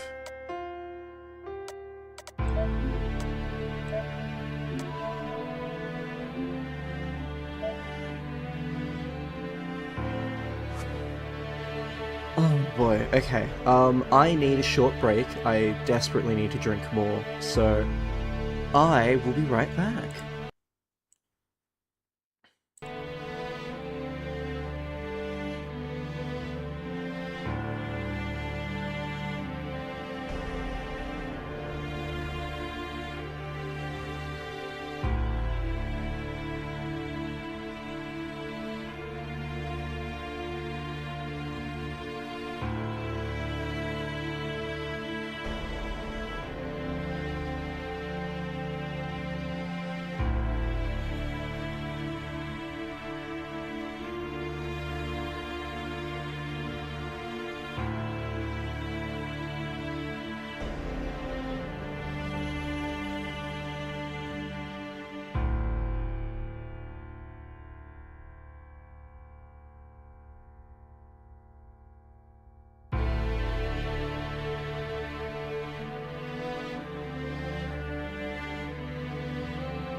Okay, thank you for your patience.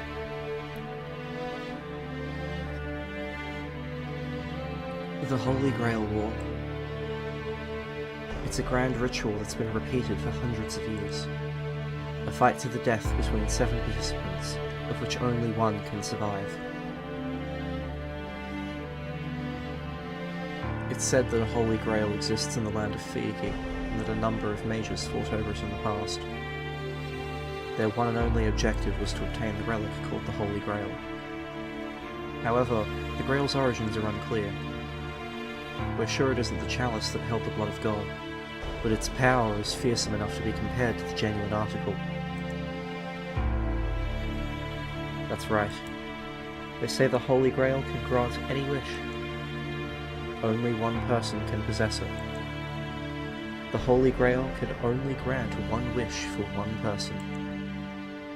Despite that, 7 mages are needed to summon the Grail to this land. 7 collaborators to create one miracle. So, as you might imagine, it was only a matter of time before they started fighting over the Grail. Like so many conflicts, it started as a competition over property rights. 7 mages equally use the power of the Holy Grail to summon their respective familiars, then do battle over the Grail itself. Only one mage can obtain the Grail. As a result, 7 people who started as colleagues end up in a ferocious battle to the death. That's the gist of the ritual known as the Holy Grail War, a struggle for ownership between mages. The mages chosen by the Holy Grail are called Masters, who use the blessing of the Grail to acquire powerful familiars known as servants.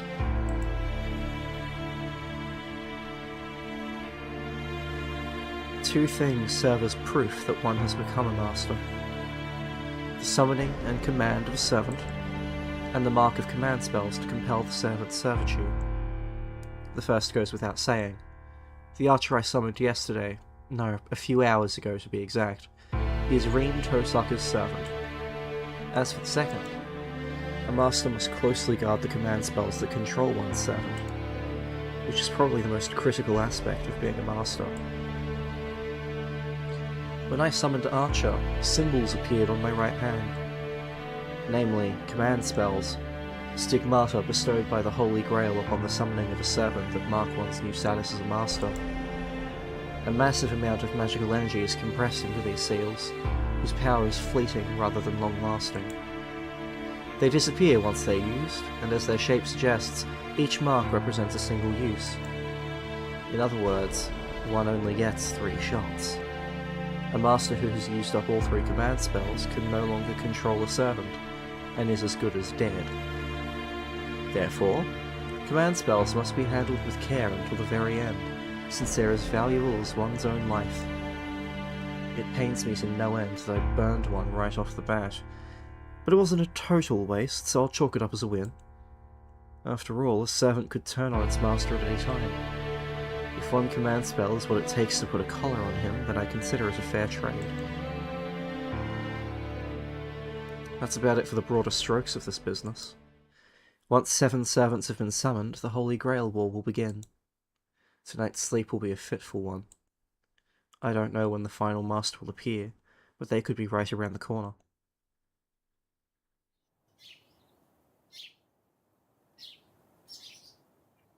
Is it morning already? I feel sluggish. My bleary gaze goes up to the window, only to see that it's already bright outside. It's after 9. This doesn't even count as being tardy. After a drowsy check of the clock, I made up my mind to skip school today. Body's heavy. Feels like that business mostly drained me. Sitting up in bed, I heave a long sigh. Not being a morning person isn't enough to explain why I feel so dull. I think Archer mentioned something about it. A master would be cut out of commission after summoning a servant. That's right. I summoned Archer, not Saber. I remember it all clearly now. I'd rather not, to be honest, but it's not as if denying the facts will let me do it over. It'll take a day or so to recover my power. I'll just treat today like a break-in period. I drag myself out of bed. A mental boxing match rages between the outside air, which is quite warm for winter, and the comfort of my bedsheets. It concludes in a 3-second knockout against the temptation of going back to sleep. I check my body in the mirror. Nothing out of place aside from the loss of half my usual magical energy. Not that it's a problem. I review the situation. I summoned the servant Archer, who doesn't have an ounce of respect for his master. To make matters worse, he doesn't even know who he is. Wow, talk about a headache. I guess that means his trump card is off the table until his memories come back. Can't expect him to use a power he doesn't even remember. Servants are strong familiars all on their own, but what makes them truly formidable is the secret weapon they each possess. Frustratingly, Archer claims to have forgotten what his is. It's my fault he's in this state, so we'll just have to make it work. We're both in the same boat then. I can only pray that he'll sort his memories out, but who knows how long that might take. Good grief. I've really got my work cut out for...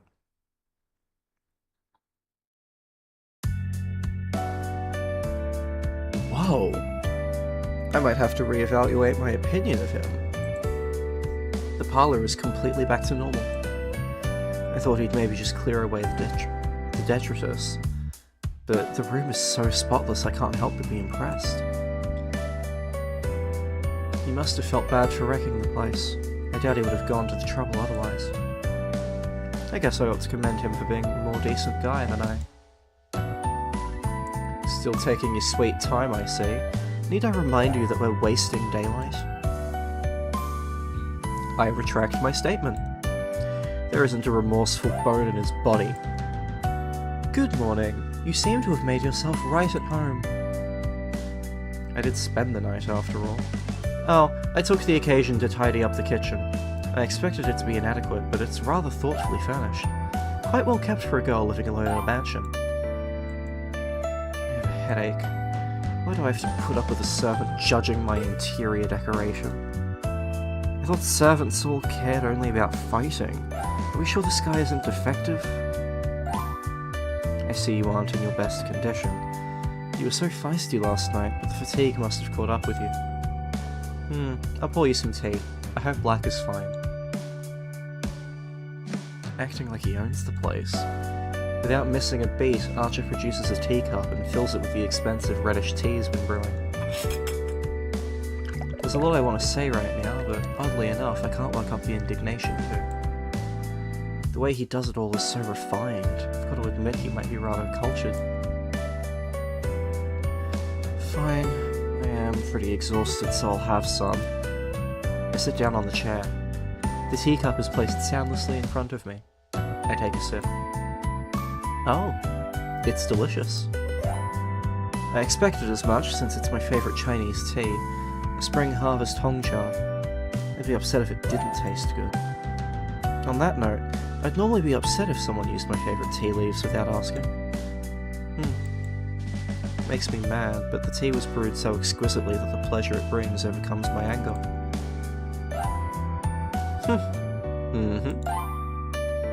Hey, what's so funny?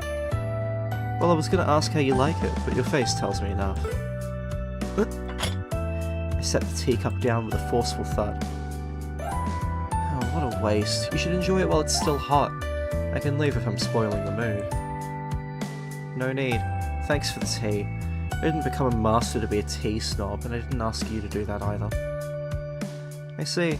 I agree. I didn't make a contract with you to be your tea brewer. I'll show more restraint in the future if that's what you want. Yeah, you're only here to be a combat familiar. I've never heard of a servant that does household chores, nor do I particularly need one. What do you mean by particularly? Interpret that however you want. More importantly, do you remember who you are yet? Archer shakes his head in the negative. That doesn't bode well. If he can't remember after a single night, then his memories probably won't return easily. There are some measures I can try today, but... Alright, I'll think of some solutions for your memory issue. For now, get ready to head out, Archer. You probably don't know the lay of the land yet, do you? I'll give you a tour of the city. Get ready. There's no need for that, surely. If we're leaving, we should go right now. Do you plan to walk around town in that outfit? Anyone can see that you aren't a normal person, and if another master spots you, they'll know you're a servant right away. I don't plan on announcing our presence to the world. Ah, so that's your concern. There's no problem. Well, I'd need to change clothes to blend in, that's only while I'm materialized. Servants are fundamentally spiritual beings. When we're out of combat, I can take an incorporeal state to reduce the burden on my master. Oh, okay, that's what makes you a heroic spirit. You need your master's magical energy to form a body. So if I cut that supply, we naturally return to spirit form. In this state, servants are more like guardian angels. We can only be observed by masters connected to a ley line. Of course, we're still capable of conversation or reconnaissance. Wow, that's handy. That would make it really hard for other masters to locate you. Yes, but just as mages can sense other mages, servants can sense other servants. A servant who is skilled in magecraft may even be able to locate other servants from afar. Archer has it in one. Masters are supposed to be capable mages. And the more magical energy the mage has, the better they are at detecting traces of magical energy. As far as I know, however, there isn't anyone else around with that degree of power. So what about you? Can you tell where the other servants are? Master, have you forgotten which class I am? Do you expect a knight to be able to scry faraway enemies? He has a point. Archer's magical energy isn't on that level. It's likely that only the magically powerful caster is capable of easily locating distant foes. Fine, then follow me, Archer. I'll show you the world you've been summoned to. I doubt it'll be particularly new to me. Moreover, Master, haven't you forgotten something important? Huh? Something important? My goodness, you really aren't on the top of your game. We still haven't exchanged the most critical point of our contract. The most critical point? Is he demanding equivalent exchange? No, that can't be it.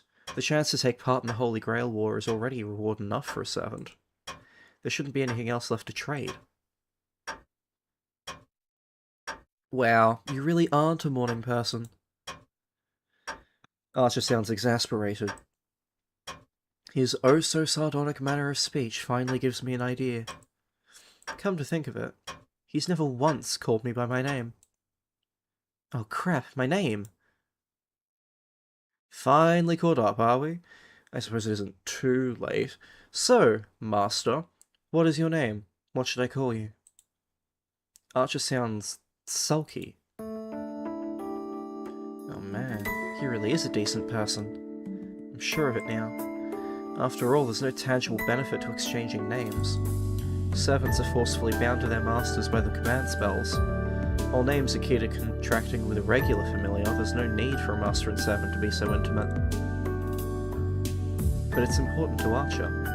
He's clearly trying to establish trust between comrades in arms, regardless of the command spells. I'm Reen Tosaka. You can call me whatever you want. I answer in a clipped tone, unwilling to let slip any admiration. He'll probably just call me something impersonal like Master or Hey You, which works out just fine for me. Except... Archer chews on Rin Tosaka for a moment. Then, Reen. Yes, the sound of that suits you really well. He says something really forward. What's wrong, Rin? You look unwell. Shut up! We're leaving, Archer. This is no time to be sitting around. I turn on my heel and storm away, huffing. This is so infuriating. I'm not even sure why. Damn that Archer. Did he say that just to mess with me? I bet he did. Definitely sounds like something he'd do. Yeah, I'm sure that's it. Must be all part of his plan to get me all flustered. I better be careful. I've got to work with this wise guy from here on out.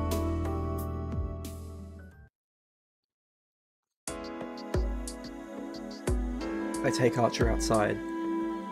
Fiyaki City, my hometown, is broadly divided into two halves.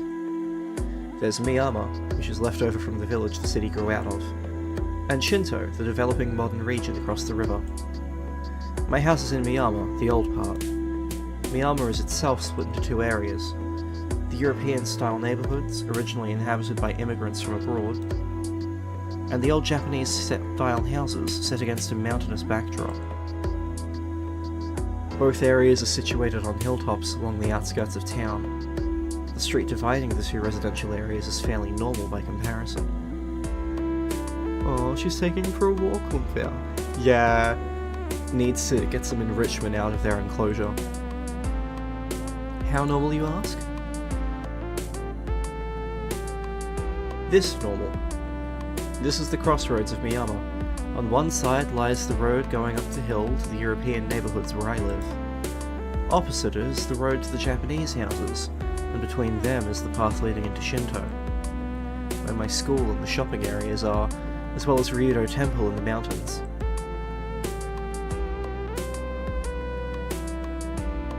We come to the bridge connecting Shinto and Miyama. Years ago, a big train station went up in Shinto, bringing with it frenzied urbanization. They may belong to the same municipality, but Miyama and Shinto couldn't be any more different.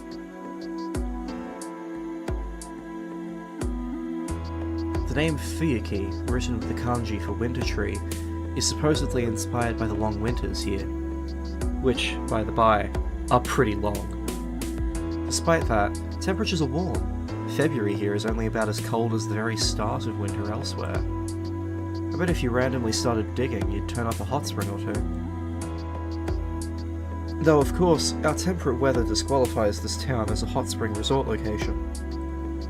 We've got an odd climate where the mild winters suddenly turn to springtime bloom come April.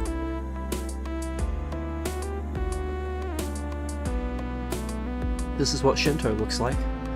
A number of tall buildings have been erected as if in a hurry, giving a hastily developed city a distinctly artificial feel. It all happened in the last decade or so too. 10 years ago there was a large fire that wiped out a residential area. Someone built a bunch of glass and metal buildings on the depopulated land.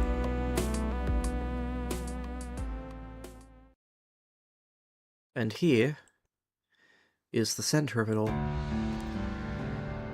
This is Shinto's park. What are your thoughts now that we've been to all the key spots? I ask Archer, who's next to me. Of course, he's invisible. It's a big park. Is there a reason why nobody's here? Feels that way, doesn't it? There's a story behind it, actually. I look out over the park. You'd think that a wide open space like this would have children playing in it, even on a weekday. But instead, there are only a handful of people. The place feels dull and lifeless. It was 10 years ago. Apparently there was a big fire that burned for an entire day, and only went out once it rained. Although the town was rebuilt, this place stayed basically the same.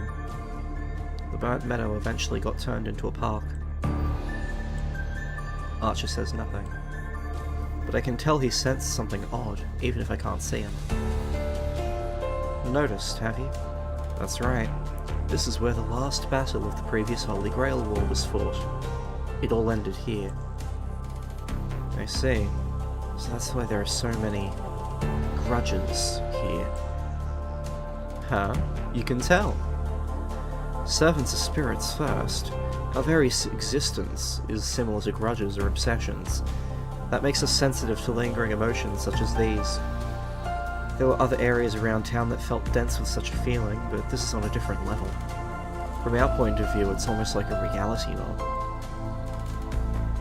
Tosaka mutters under her breath. Archer's inflectionless voice mentions an unusual bit of magical jargon. Innate bounded fields. Mages call them reality marbles. Reality marbles are considered one of the apexes of magecraft. They're said to be infinitely close to true magic. For the last few centuries, bounded fields have served as mages' defensive barriers. To put it in simple terms, they're like a home security system with real teeth. Bounded fields are conventionally erected on a piece of land or a building to guard against outside threats. They're merely an alteration of an area that already exists. Reality marbles, however, are something else entirely. You can think of them as a space that consumes reality itself. When a mage materializes their imaginary world, a representation of their mind, and overwrites the real world with it, we call the resulting field a reality marble. It's a large area magecraft that twists, no, rebuilds the world according to a mage's wishes. Rin, is something on your mind? Huh? No, I was just a little surprised. I didn't expect to hear the words reality marble from an archer. Is it so strange that I'd know it? Yeah, to mages, reality marbles are a taboo among taboos. Some of the most esoteric arts out there. It doesn't make sense that an archer would know what they are. I shoot a quizzical gaze in his general direction. In reply, I feel an incorporeal sigh. Oh hi domain expansion JJK, what a fun surprise seeing you here. Lamau. Yeah, anything that's been made since, like, 2004? Basically, if it was made while I was alive and it feels like it's referencing this, it's probably referencing this.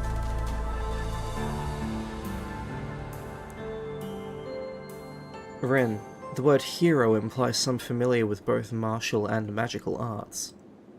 You're free to assume that your archer only knows how to use a bow, but I hope you don't hold the same illusions about the other servants. Oof. That does make sense when he puts it like that. Okay, I get it. I didn't think that through, and I'll be more careful next time. That good enough for you? Rin, let me be blunt. You are certainly talented, but that makes you tend to underestimate other people. You should break that habit before you become an adult. You really don't know when to stop, you know that? But break my habit? He's talking about me like an He's talking about me like an unruly racehorse. Oh, forgive me. I didn't mean to suggest you're a horse, but it did feel like an appropriate choice of words. Hey, that's just this Ow! My right hand suddenly flares with pain. Rin? Quiet down for a sec, Archer. The command spells on my right hand hurt. They're throbbing, almost like a dull alarm warning their owner. Someone's watching us. Ugh. I scan my surroundings. I mentally weave a detection web and cast it out over the park. I can't find them. Any luck, Archer? Doesn't look like it. I can't even sense them spying on us. Which means it's a master. I don't know who it is, but if Archer can't tell, then it must be a master. We don't have all 7 yet, but the fighting could still start at any time. Maybe whoever's watching me is up for an early skirmish. Command spells react to other command spells. If we're dealing with a master, then you should be able to identify them if we come across them. Would they be able to do the same to you?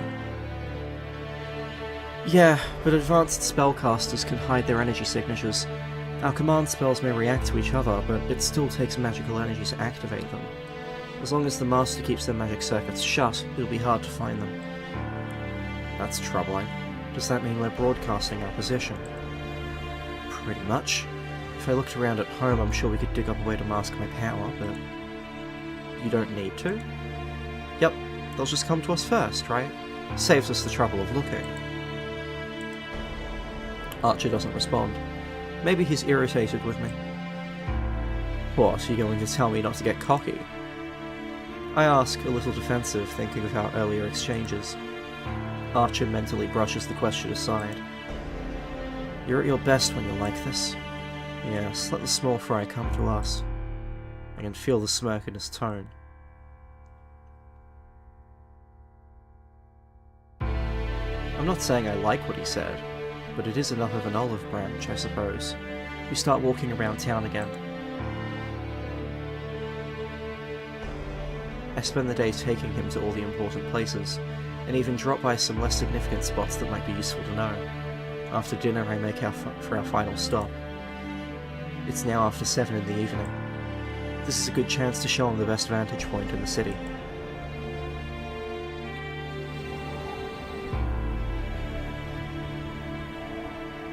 The wind howls.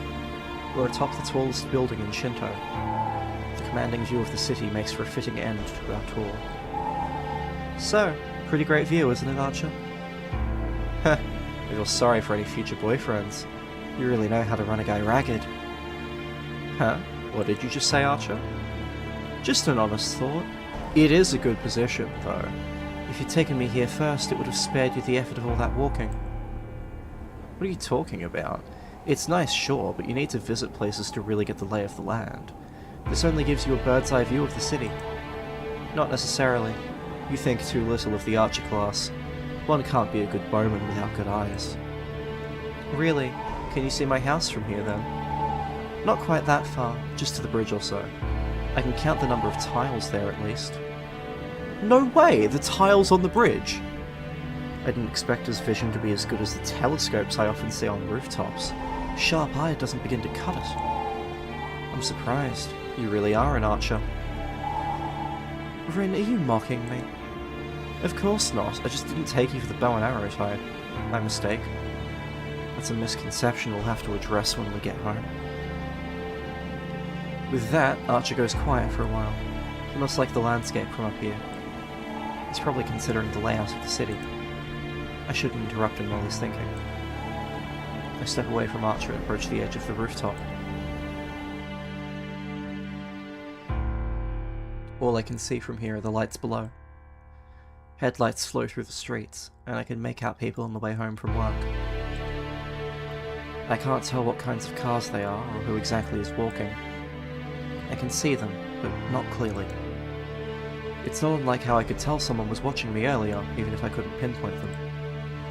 At the very least, I know someone's made their base in Shinto.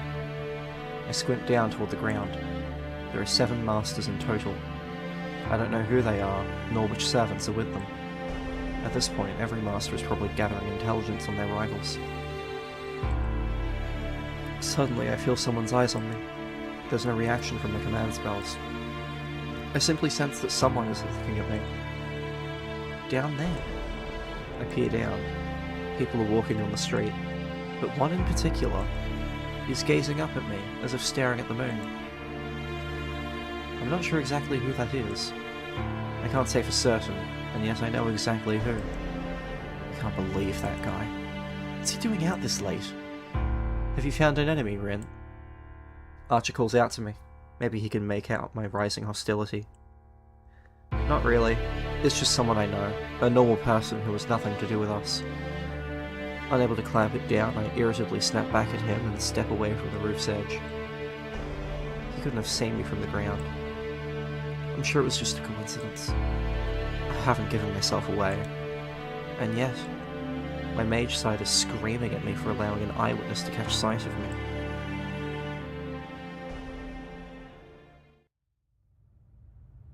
By the time I get back to Miyama, it's 9 PM. Unlike Shinto, Miyama is mostly residential. After 9, there isn't really anyone outside, and the streets are silent as if it's much later at night. That's it for the tour. Did you get a good look at the city? Yeah, I understand the layout. I'll pick up more details along the way. Then we're done for today. I'm still not feeling great, so I'm going home to rest.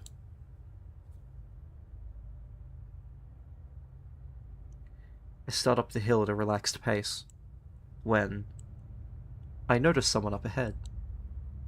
Is that Sakura? Uh-oh. Now would not be a good time to run into her.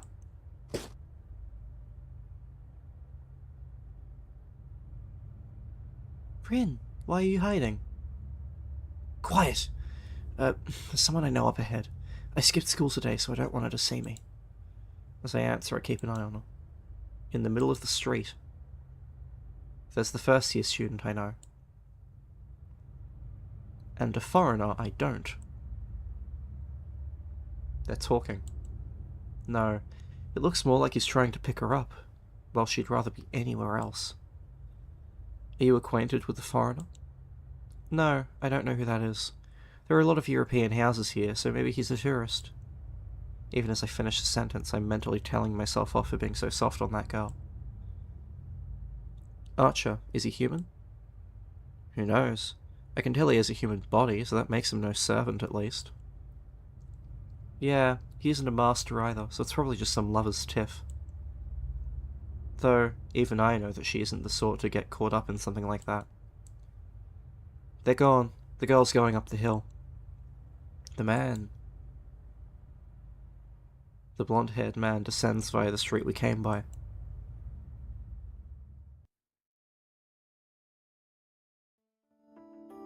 You can use this room. Any questions before I go to bed? None in particular. It was wise of you to avoid a premature battle. You should let your strength recover tonight. Yeah, I'll see you tomorrow. Make me that tea again. Once I'm back in my room, the fatigue washes over me. Oh yeah, I need to call Kirei first. That annoying priest left me a message. By now he's probably sent up for the backup mage. It isn't my problem, but he is my legal guardian. I owe him a phone call at least. Phone. I punch his number into the telephone. Before long, the fake priest picks up. G'day, it's me. I contracted a servant yesterday, so you can register me as a master now. There's a brief pause. G'day's silence is deafening. I can feel its weight even through the earpiece. Understood. What will you do next? You should stop by. I have something for you from your parents. They asked me to pass it on to you only if you became a master before adulthood. Oh, you were talking about Father's will? I already decrypted that. I'll drop by the church if I feel like it. Bye. Wait, Rin, now that you're a master... I hung up before he finishes. Do I have to listen to Kirei's nagging while I'm this tired? I have a feeling my magical energy will drain away instead of recover.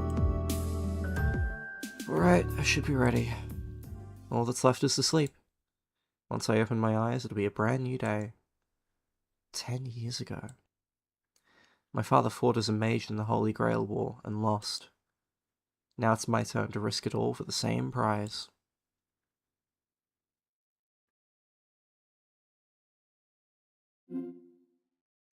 No.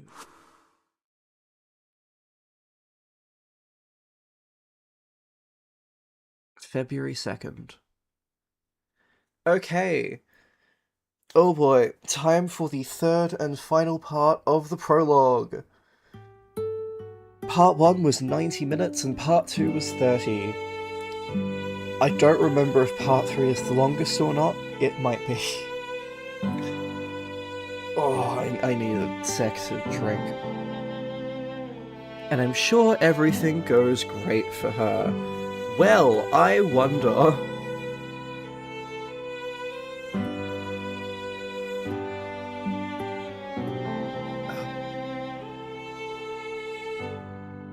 I really picked a... I made a strong choice by picking a visual novel to read.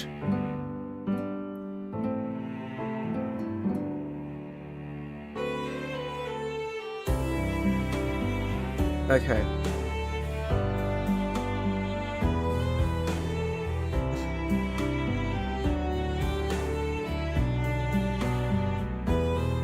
Yeah, I'm gonna take another short break.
Okay, let's do this. And after breakfast, I lay out my plans for the day. You're going to school? Yes. Do you have a problem with that, Archer? It's not a problem, but... Archer looks reluctant, but doesn't protest. After spending a whole day with me, he probably understands now that Rin Tosaka doesn't go back on her word once she's made up her mind. I can sense his disagreement, even if he doesn't voice it, but also learned that Archer has a sincere side beneath all the sarcasm. He won't whine about a decision he's accepted. Yep, he's loyal and awkward like that. That's what my intuition says, at least, after watching him yesterday. Rin, now that you're a master, you need to always be wary of enemy masters. If you're ambushed at school, it'll be difficult to protect you. Not necessarily. Listen here, Archer. I don't intend to alter my lifestyle just because of this. Besides, masters fight out of public view, don't they? I don't think anyone would try and sneak up on me in front of everyone at school. If that's your choice, then I'll follow along. But at least let me stand guard in spirit form. Surely you don't intend to go there without me. Of course not. You'll stay with me whenever I'm outside, not just at school. That's a servant's job, so I'm counting on you. I'm glad to hear it. A knight has a duty to repay his lord's trust. You won't be disappointed. Still, hypothetically speaking, what would you do if the enemy was in a place you thought safe? Are we supposing that there's a master at the school? Yes. While it's hard for anyone who isn't a student or teacher to enter, it could spell trouble if a master has already infiltrated. I don't think that's likely. The Tosaka are the only functioning mage family left in this town. The other one's gone belly up, so they won't produce any masters.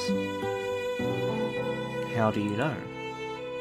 Hey, if there's any other mage families in Fuyuki besides the Tosaka, you can bet I've looked into them already. He isn't a master. As the heir to that family, he can't wield the strength to become one. We can safely ignore them.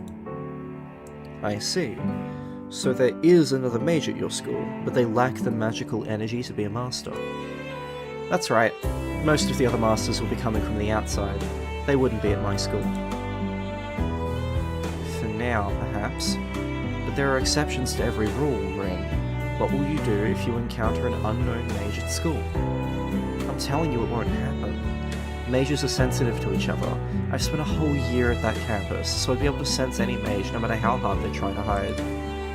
I'm certain that there are only 2 mages at school. Me and that pervy without enough power to even be a master. Get it now? You're just being paranoid. The scenario you're imagining won't happen. That's why I said hypothetical, but the unexpected has a way of happening. Sometimes destiny decides to make the impossible come about. If we find ourselves in such a situation, I hope you'll remember not to take it out on me. Archer chuckles dryly. His smug attitude already makes me want to do exactly that, but I'll be late for school if I let him keep pushing my buttons. Look, it won't happen. It's a what if, because it would never happen in the first place, and if it does, it would just mean that I was too naive.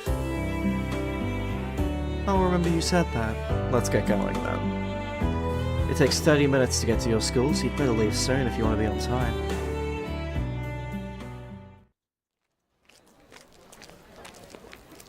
I am legitimately shocked. It really did happen. I'm surprised as well. It really does pay to be a pessimist. This is our exchange the moment we pass through the front gate. It's almost time for homeroom, so there are students on their way to class, all around us. Archer and I stand like a pillar amid the swirling human sea. The air isn't just stagnant. Someone set up a bounded field, don't you think? It isn't finished, but yes, prep work is already underway. They must think they're a big shot to go about it this openly. More an unbelievable amateur. Only a third-rate mage would make such a conspicuous field.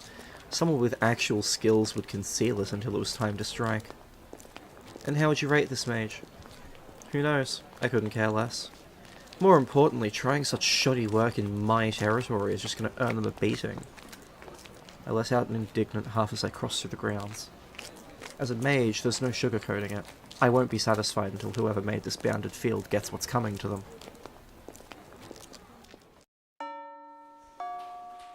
I'm on my way back from the music room after second period. I spot a first year floundering in the hallway. She looks like she could use a hand with the large stack of documents she's carrying. Let me help, Sakura. Huh? Ah, Tosaka. Printouts? A class is supposed to take care of old history. What's Kuzuki thinking making you carry all these? Here, I'll take half. Ah, thank you. It's fine. Are we taking these to your classroom? No, to Mr. Kuzuki. He said he needs to take them back because there's a typo. I can believe that. Kuzuki's got such a huge stick up his butt once he suspended an entire exam over a single typo. You mean an exam here at this school? Yeah, it was during midterms last year. It was near the end when everyone's answer sheets were already filled. He just came out and said there's a typo, the questions are incorrect, the exam is suspended and we'll redo it tomorrow. The teachers were as surprised as we were, and people still talk about it. That does sound like Mr. Kuzuki. He's the type of person who believes teachers shouldn't make any mistakes. But he goes overboard. You'd better learn while you can that once Kuzuki's got a mindset on something, he's as hard to move as a mountain. You must like him. It's unusual to hear you talk about someone like that. Is it? I do wish he'd just relax. Though he's alright just the way he is ultimately. The faculty at our school is made up of both really nice teachers and some real scary ones. It's a delicate balance that Mr. Kuzuki is an important part of. He's the stick to the carrot. You'll see more of him next year since he teaches ethics. Oh right, Sakura, there's something I wanted to ask you. What is it? It's about yesterday. Were you talking to a foreigner? You saw that? I just happened to. What's going on? Is he someone you know? No, I don't really know who he was. It sounded like he was lost. He asked a lot of questions, but I couldn't really understand what he was saying. And that's when she slipped away. I see. Sorry, I was just curious. No, I don't mind. Oh, it's just in here. I can get the rest now. Okay, see you later then. I return the printouts to Sakura. Before I head back into my classroom, I find myself stopping. How are you lately, Sakura? I am okay. I'm doing well. I see. Let me know if Shinji's up to something. He doesn't know when to quit, so it'll just get worse if you keep quiet. You don't have to worry. He's been nice lately. There isn't much I can say to a smile like that. We say our farewells again, and I leave my underclassman acquaintance. Shit. School day is over. The classroom's steadily empty, and the campus darkens by the hour. The crimson sun will set soon. Once night falls, there won't be anyone left around. Let's begin, Archer. First, we'll investigate the bounded field. Once we determine what type it is, we'll decide whether to erase it or leave it. I speak to my invisible partner. I feel him nod in acknowledgement. Bounded fields are meant to protect their casters. You can consider them a terrain-based magecraft formed by weaving magical energy into a net and applying it to the earth to affect the inside of the field. There are countless types of effects they can have, ranging from wards that isolate an area from the outside world, to avoid detection, to fields that limit the type of magecraft that can be activated within. The most defensive type suppresses biological functions inside the area of effect, and that's what's been applied to the school grounds. While it isn't finished, everyone in the school will collapse once it's activated. Something like that wouldn't work on me, though. Bounded fields are, after all, targeted at the area I'm in, not me specifically. Such indirect magical interference won't affect a mage with magical energy flowing through her body. Similarly, the electrical charges that flow in the atmosphere won't disturb the electrical currents within my body. That means the bounded field has some other purpose. Whoever it is put this thing here isn't trying to defeat a master with it. I don't want to believe it, but they're targeting all the people within the school. There's only one possible reason for that. It's a thought I can't stomach. After checking all around campus, I finished my search on the roof. It's thoroughly dark outside now. The school gates shut at 6 PM, and it's now 8 PM. Archer and I are the only ones left, and Archer's in a spirit form. That makes the 7th one. Looks like this is the origin point. There are 8 symbols boldly drawn on the rooftop. They're purplish red marks that only a mage can see. I've never seen or heard of sigils like these. I like how well explained the magic system is. It feels very practical even though it's also doing a lot. Oh, they are going to spend so much time explaining this magic system. Oh, you think you've had it yet? I hope you're ready for 30 more hours of it in Fate route.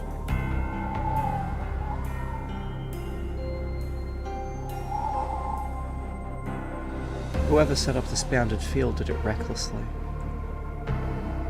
But while imprudent, the magical working itself is an order of magnitude beyond my own skills.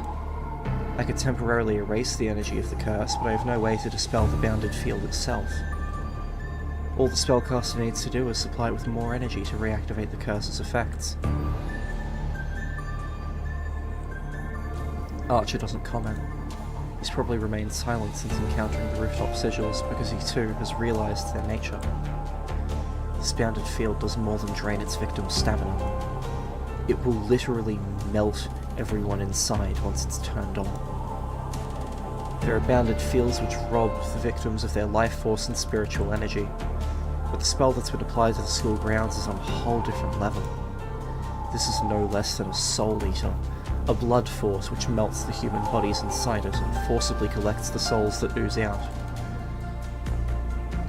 Since antiquity, souls have always been difficult to handle. They're theorized to exist and are considered to be necessary components of magecraft, but only one mage has ever proven their existence.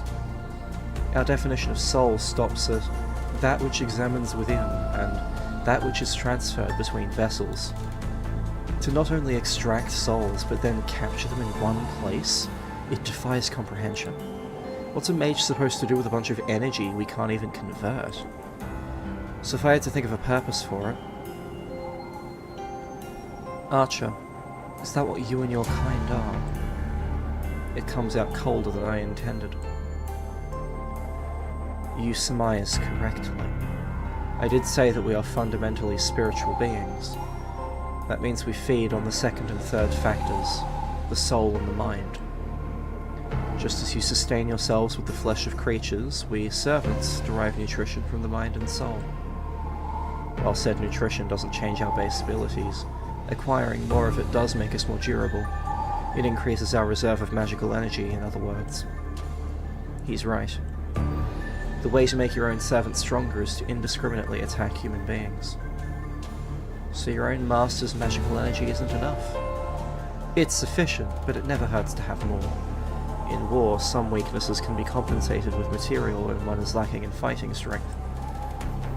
It's a basic strategy for a master to take energy from the humans around them. In that sense, this bounded field is an efficient tactic. Archer's saying that I should murder people and take their power if I want to win. It's so simple. I've always known this to be true, and I know it's the path I'm supposed to walk. Really tease me off. Don't ever bring it up again, Archer. Staring at the sigils, I make my stance clear. Oddly, Archer sounds just as put off. I agree. I'd never do such a thing. His answer comes firm and resolute. Time to erase this then. I know it won't do much good, but I can at least slow it down. I approach the sigil and extend my left hand.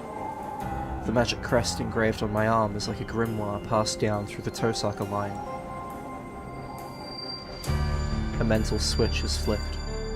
I pass magical energy through the magic crest, load a verse of bounded field erasure, take a deep breath, and activate it. Erase. Surgical removal. Verse 2. I then send a pulse of magical energy via my left hand. That should wash away the sigil for now. What, You're gonna erase it? What a waste! Suddenly, a third voice chimes in while I'm casting the spell.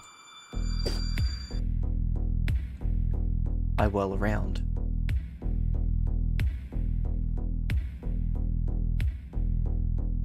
Ah, husband. A man is perched on top of the water tower, some 10 meters above, looking down at me. He's clad in a deep blue that blends into the night.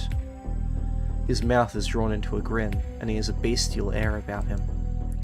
The beast's gaze is sharp and clear. In this bizarre situation, the man in blue watches me as if he's greeting a friend he hasn't seen in a decade. Did you do this? Nah, it's a mage's job to play little tricks. We just fight whomever we're ordered to. Isn't that right, mate? His tone is lethal yet carefree. This man can see Archer. You're a servant. That I am. And if you know that, lass, you must be my enemy. My spine tenses. The man's voice is detached and nonchalant, but it's colder than anyone I've ever heard. So scary it's nauseating. What's the best move here? I don't know. But my brain is still working enough to tell me that I absolutely must not fight him. Oh, I'm impressed. Here I was thinking you don't know heads from tails, but you figured out what really counts. Ugh, I blew that. Shouldn't have gone out of my way to taunt you. The man raises an arm. It appears in a flash. His once empty hand now holds.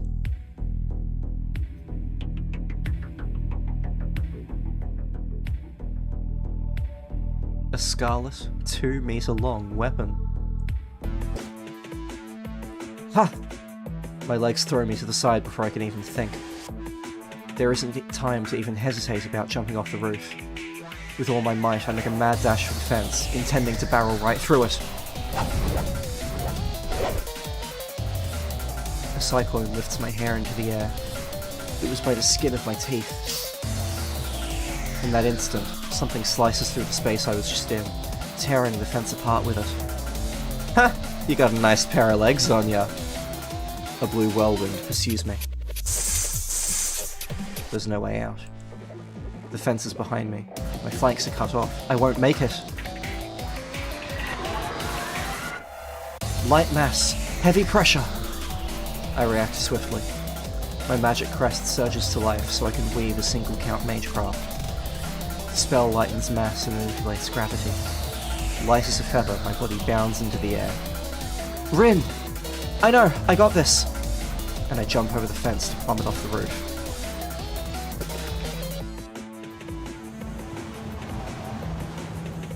Air resistance and gravity push and pull along my body. It's about 15 meters to the ground, 1.7 seconds away. Too slow. He's gonna catch up to me. Sight precept. The funeral returns to the earth. Archer, handle the landing. Ha! I let Archer absorb the shock of the landing and break into a dash as soon as we touch down. I couldn't stay on that rooftop. We need a less cramped arena from which to maneuver freely. A battlefield without obstacles where Archer and I can truly shine. Ha! It takes me less than 7 seconds to escape from the roof to the schoolyard. A distance of over 100 meters crossed at a pace no normal person can manage, much less clearly see. And yet... You really do have good legs. I almost feel bad about having to kill you here. Against a servant, it's wasted effort. Archer! At the same time I draw back, Archer materializes before me. It's a cloudy night. Archer's hand grips a short sword that faintly reflects the moonlight.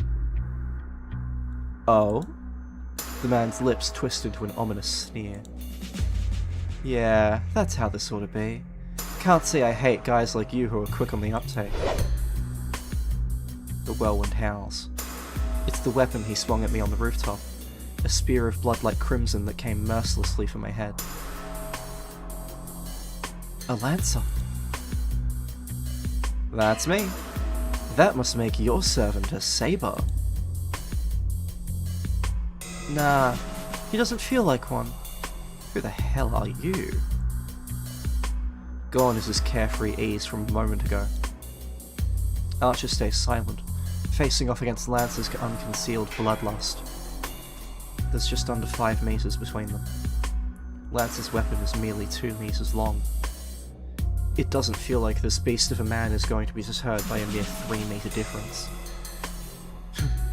I can tell you're not the type to settle things man to man. That must make you Archer. Archer doesn't take the bait. An unusual clash of blue and red stare each other down. The two knights, somewhat similarly dressed, mutually calculate the other's demise. Alright, all that's left is to throw down. Draw your bow, Archer. Not how I usually do this, but I'm polite enough to wait that long. Archer doesn't answer. His back, as steely as a sword, seems to convey that he must not have anything to say to someone he must defeat. That's when I realize it. I'm such a fool. Archer was waiting for my word. Archer. I call out to him without getting any closer. Don't hold back. Show me everything you've got. Heh. Was that a laugh? The Red Knight surges forward, his lips curled in response. Wind swells. A scarlet bullet flies forth, blade in hand. Fool! A blue spear thrust intercepts him. If the charging archer is a gust of wind, then the spear tip that rises to meet him is a divine storm. Streaking blades, elegant parries. Archer is put on the defensive, fending off the swift thrusts with the short sword. Urgh. The man in red is stopped in his tracks, his advance denied by the enemy. He can't even breach the 2-meter coverage of the spear. A polearm wielder can control his opponent's range. Lancer, with his nearly 2-meter reach, needs to simply engage his foe whenever he comes within range. It's easier for him to stab an advancing opponent than it is for him to go after Archer himself. Despite this, Lancer closes the distance himself to press the attack, all the while keeping Archer from advancing further. You're a damn fool of a bowman trying to challenge me in close combat. Lancer's snarl is fiery. With each thrust, Lancer closes in, the assault never letting up for a second. Moving in too close is suicide for a spear wielder. The advantage of spear is the ability to control the enemy's position. Lancer shouldn't have a chance if he keeps closing in. No way. But that's only according to conventional wisdom. Unerringly, unceasingly, Lancer's spear seeks to pierce Archer's throat, shoulder, forehead, heart. The strikes are too swift to even leave an afterimage. Archer is forced to parry, block, or evade every move of the spear. Any strike, if true, would be a mortal blow. Still, Archer is a servant, even if he specializes with the bow. He won't be brought down so easily by mundane attacks.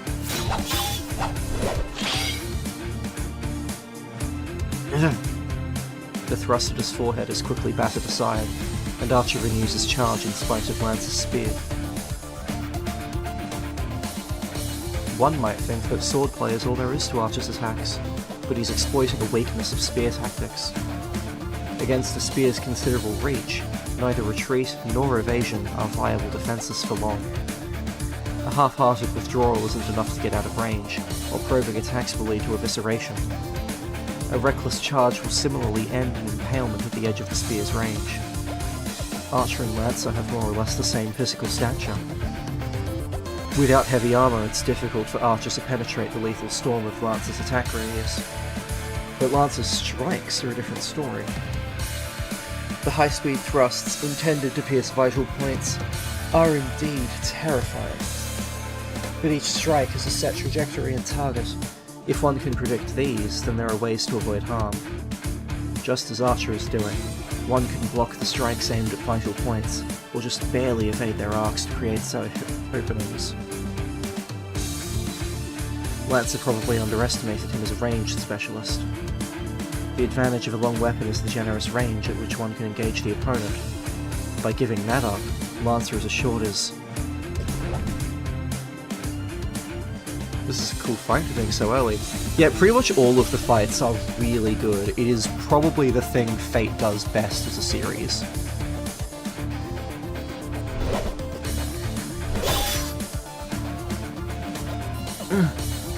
The man in red stops in his tracks. I watch a nightmare unfold as if time is rewinded. Lancer's attacks become even faster than before.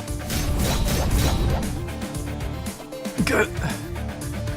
Archer's short sword is knocked aside as he twists to avoid being skewered. Lancer's spear doesn't allow retreat. Or rather, his endless attacks are so fierce and sharp that even servants are doomed against them. We were the ones who underestimated our enemy. That servant, that Lancer and his spear can't be described in mundane martial terms. Who could possibly survive such a relentless barrage? Archer beats a desperate retreat while parrying strikes, creating slightly more distance between the fighters. In that moment, Lancer steps into the gap and unleashes an even more ferocious attack. The storm of attacks is a little different from what he's already been doing, but their execution is truly godlike. They've already clashed 10 times. No, it's actually several times more than that. The torrent of spear strikes increases again in intensity and number, threatening to take Archer's life 1,000 times over. It isn't even a change in speed, but in precision. At a steady pace, Lancer's spear comes down on Archer like a waterfall. How can Archer get inside his guard? With such a short weapon, all he can do is defend against the spear. He has no way to close in on Lancer. In fact, he's being forced backwards. The steel vacuum stretches out. I should be backing Archer up, but the right words die in my throat. My magecraft isn't easy to aim precisely. I risk hitting Archer too if he can't get far enough away from Lancer. Meanwhile, Lancer's advantage will only deepen.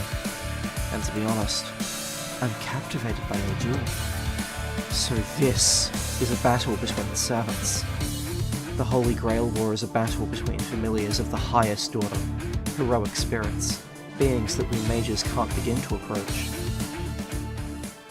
Servants.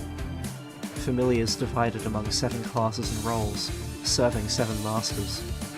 Supreme familiars called forth by the Holy Grail itself. Familiar is really a misnomer for them. Familiars are supposed to be subservient minions who act on behalf of a mage.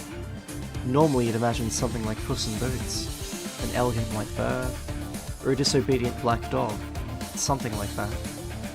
These sorts of familiars are what a typical mage can manage to command. Familiars are just that, from the Latin for a menial servant. It's inconceivable that a mascot used for menial labour would be stronger than its master. Servants are a different story. They're quite literally the most powerful examples of humanity. Even the 5 magicians wouldn't be able to control them. It's difficult to summon a servant, but not because servants are more powerful than mages. Servants are beings that surpass magecraft itself. To be clear, servants are heroes of the past. Myths, legends, fables, histories. We call the glorious superhumans from our traditions heroes, whether the tales are true or not. Immortalized by what humanity says about them, they cease to be merely human after death, and ascend to something greater. People who work miracles, who save the multitudes, who accomplish great feats, are elevated to the status of heroes, either in life or after death. They become a type of elemental we call heroic spirits, guardians of the human race. It doesn't matter whether they were historical people or characters from mythology. Heroes are created by the thoughts of the people. We imagine them as the idols we wish they were, and treat them as if they were real. Objective truth is irrelevant. Fame and faith are sufficient to give form to these legends. They're humanity's ultimate ideals, the greatest among us. That's what it means to be hero and a heroic spirit. Naturally, it's impossible for a mere human to control something greater than human. What mages usually do is borrow a portion of their power and imitate their feats. Summoning a complete heroic spirit is simply impossible. Yet the Holy Grail makes it possible. It allows us to summon these spirits in the flesh and even bind them to our command. The sheer absurdity of it proves the Grail's omnipotence. That's how heroic spirits are summoned from across time, whether from the age of gods or as recent as a century ago. The 7 heroic spirits serve and protect their 7 masters, and each master sends their servants out to defeat enemy masters. It's a deathmatch between heroes of every age and every land. That's the story behind the ritual we call the Holy Grail War. Of course, there are limits to what the Grail can do.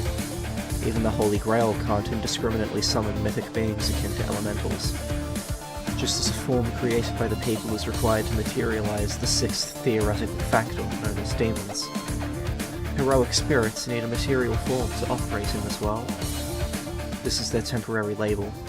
By the way, they're allowed to exist in this world. The Holy Grail provides vessels that heroic spirits can easily materialize in, called classes, and only heroic spirits can fit these classes to be summoned. A class is like a passport that lets a heroic spirit visit the modern era to act as a familiar. It's a familiar vessel that they can material. God, my reading is getting worse. Sorry. It's a material vessel that they can temporarily possess. There are 7 masters and 7 heroic spirits to serve them. Each is assigned one of the 7 classes. Saber, the Knight of the Sword. Lancer, the Knight of the Spear. Archer, the Knight of the Bow. Rider, the Cavalier. Caster, the Mage. Assassin, the Silent Killer. Berserker, the Mad Warrior. Only heroic spirits with attributes corresponding to the 7 classes can be summoned to the modern world, and they become servants whom the masters command. That's the servant system. Humans summon and make contracts with heroic spirits beyond our ability to handle, all in hopes of winning a miracle beyond our ken. It's the greatest of battles that can only happen here in this land, like no other Holy Grail war.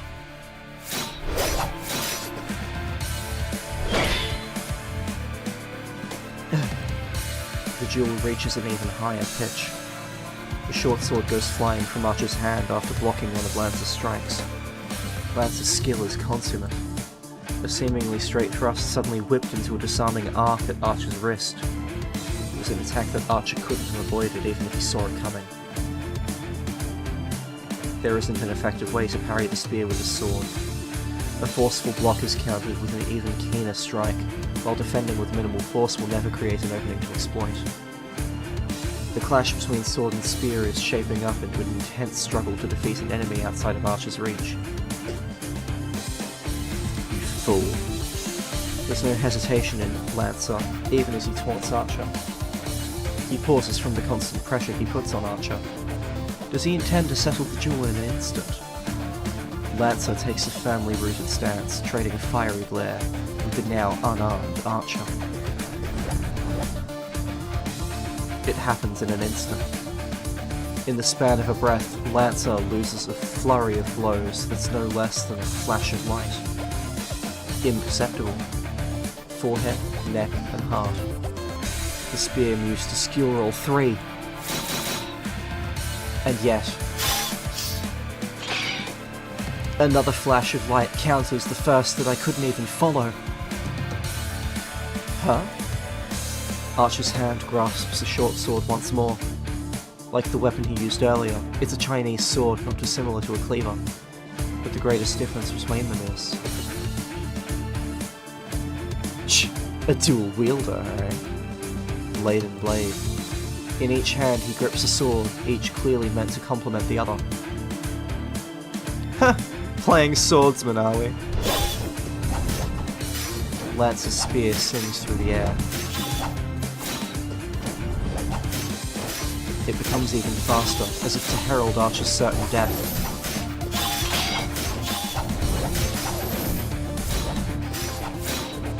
The duel becomes a symphony of clashing blades. Two steel instruments play a resounding chorus, the sparks of their conflict rising to a never-ending crescendo. Their battle is like a vacuum. It sucks in all the air around it, making me feel like I'd be cut if I even dare to approach.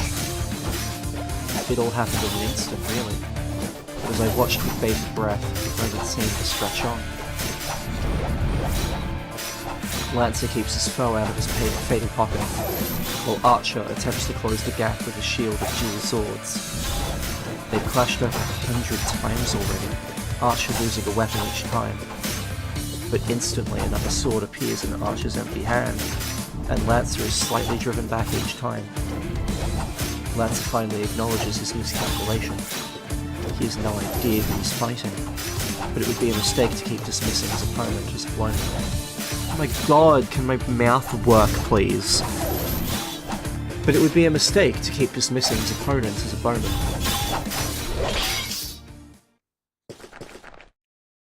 A space opens up between them. Lancer puts significant distance between them. Maybe he intends to start over.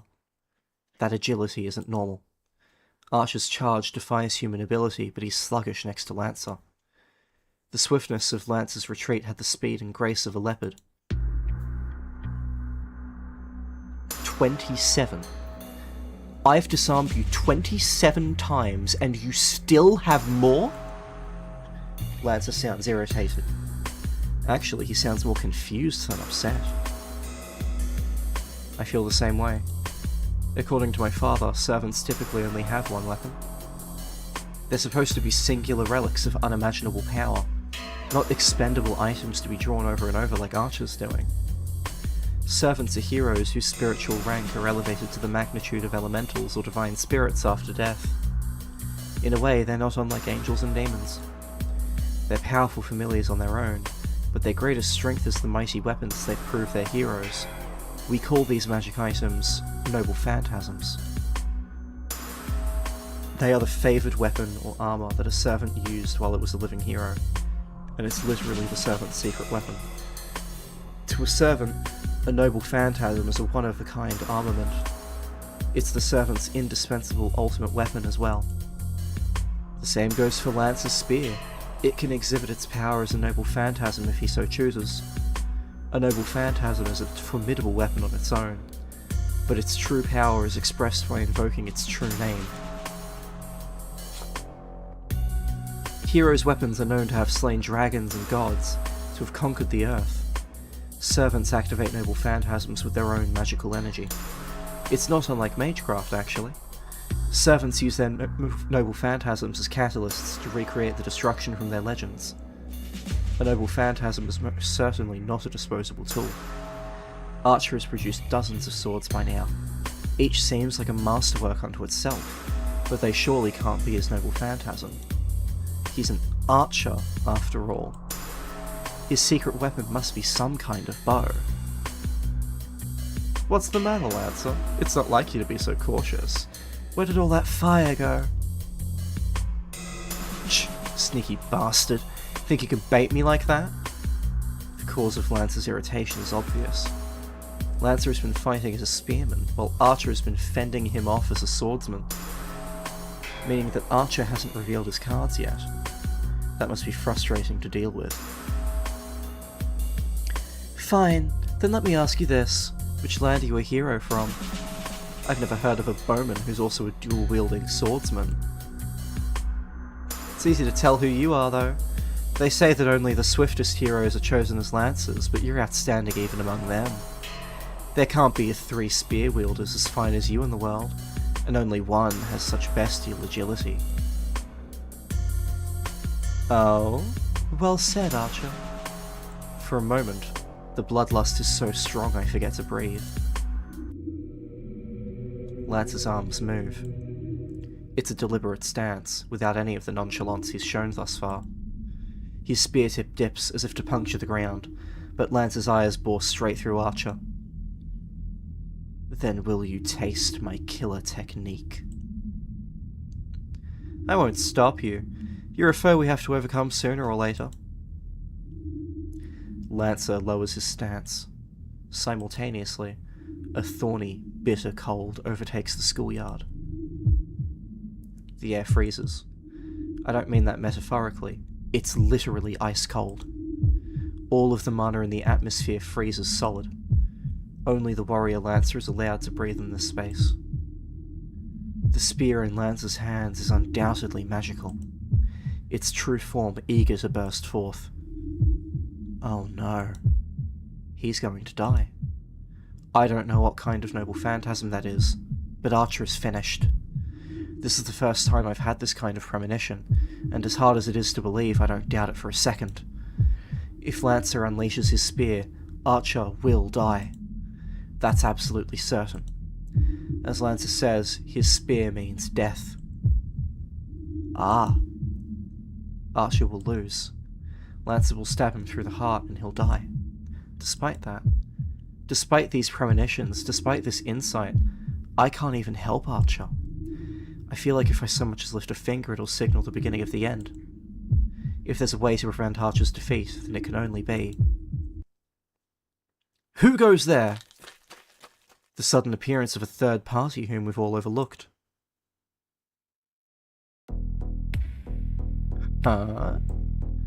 Lance's ferocity disappears. I hear the sound of someone running away. From behind I can clearly make out a school uniform. A student? Someone was still on campus? Apparently, and it saved our lives. Archer answers coolly. Sure enough, the interruption did save our skin. I screwed up. I was so distracted by Lancer that I wasn't keeping an eye on our surroundings. Wait, what are you doing, Archer? Can't you tell? I'm resting because there's no one left to fight.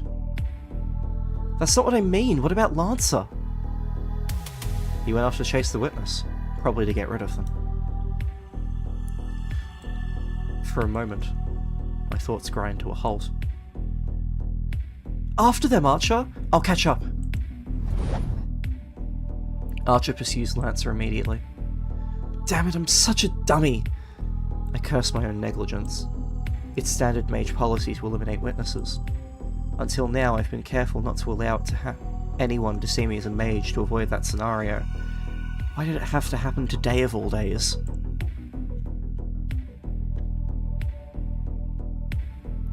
The night feels oppressive, not letting even the moonlight through. I find Archer standing over the body of a student, collapsed on the floor of a terribly cold hallway. One sec.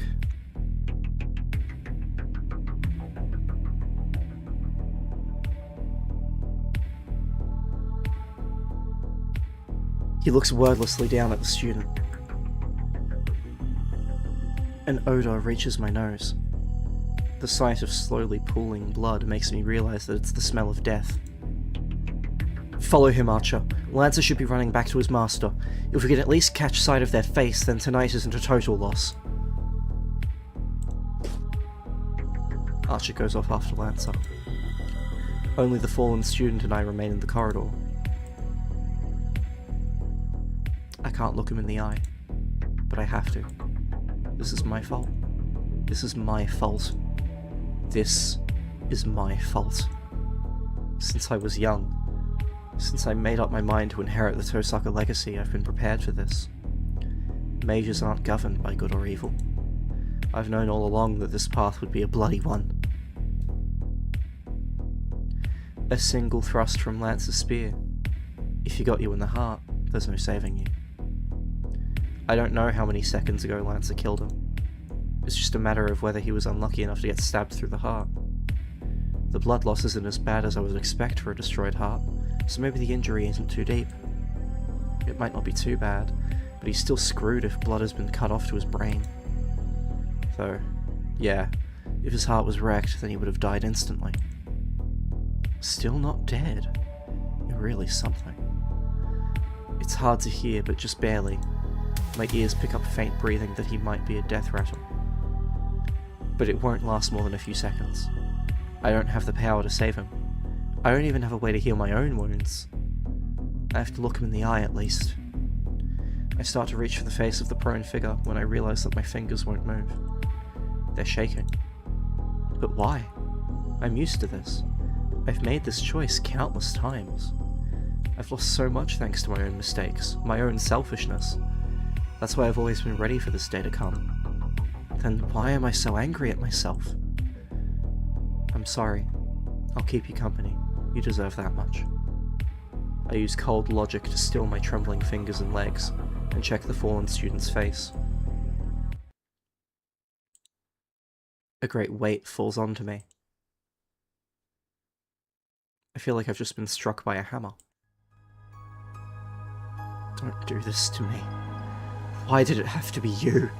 I grind my teeth. No longer to brace myself against the shaking, but because I'm truly angry. Why did it have to be him? Why him especially? I'm not upset with Lancer for silencing your witness, as a servant should. But at school today, of all days, at this hour, you fool! Why would you of all people... Sarkada's face comes to mind. I'm sure she'll cry. And I find myself recalling a day after school some years ago. The sky glowed a distant red. A boy that always ran. And a silly little girl watched him absently from afar. That boy got involved in something he shouldn't have. And now his corpse is in front of me. There's still a way. If I fail, I might lose my trump card. But there's a way to save him. No. I'll lose it whether this works or not, so the outcome is the same for me.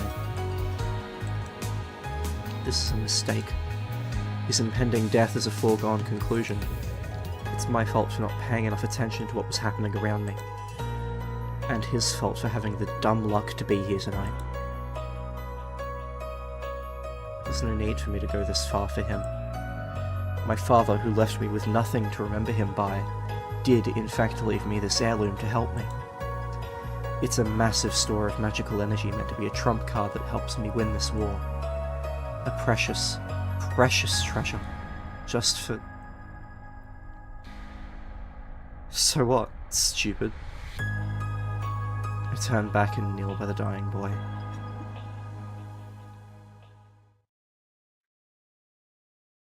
Well, that's that.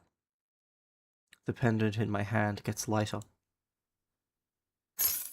My father's keepsake is nearly empty. With a clink, I drop it on the guy who was a second away from becoming a corpse. Nothing else I could have done. There really was no other way. I don't have the power or skill to bring someone back to life. Especially not with someone with a destroyed heart, damaged blood vessels, and brain death mere seconds away. All I can do is patch up his missing parts with brute force. You're lucky to still be breathing. If you were totally dead, then there would be no bringing you back with any amount of magical energy. But if he's still alive, then I just need to help him the best I can. I would have really hated myself if I failed. It worked out, I guess. Yeah, I feel fulfilled if I'm being honest. This wasn't such a bad experience. Though really, I'm lying to myself. I should go. I did what I came to do. Better get out of here before he wakes up. Wow, such a strong intro. Super compelling prologue. Right, okay.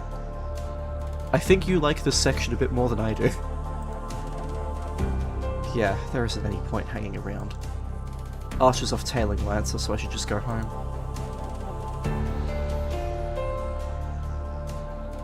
On the way home, I remember. I left my father's memento at school, though now it's just a pendant with all of its magical energy run dry. Oh well.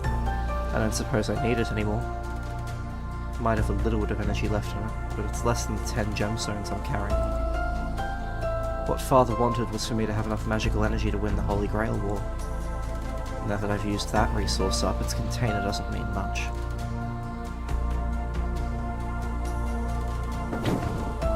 I arrive home without announcing my return and plop down on the sofa. Archer still isn't back yet. I heave a tired sigh and listen to the clock tick for a few minutes. Ugh, I need to get my head in the game. After a battle like that, what am I even spacing out for? I jump to my feet and make some black tea. I have plenty to think about. The servant we encountered most of all. I finally watched a battle between servants, which, until today, I'd only known about through books. Lancer, huh? I panicked when he seemed about to use his noble phantasm, but at least it would have let us learn who he is. Learning a servant's identity is key to defeating a servant. With the exception of the idiot who doesn't know his own name, a servant's greatest weakness is their identity. Once you learn a servant's name and identity, then you can mostly deduce that heroic spirit's noble phantasm. It goes without saying that since servants are heroic spirits, they have legends associated with them. Unraveling their history can reveal a lot about their abilities. Masters address servants by their class names to hide their true names. The more famous a hero, the more likely their weapons and weaknesses are to be known. A heroic spirit who has become a servant will never willingly divulge their identity. That knowledge is reserved only for their master. There's a tacit understanding that a master conceals their own servant's identity while trying to figure out the identities of the other servants. Including this one, there have been 5 Holy Grail wars thus far.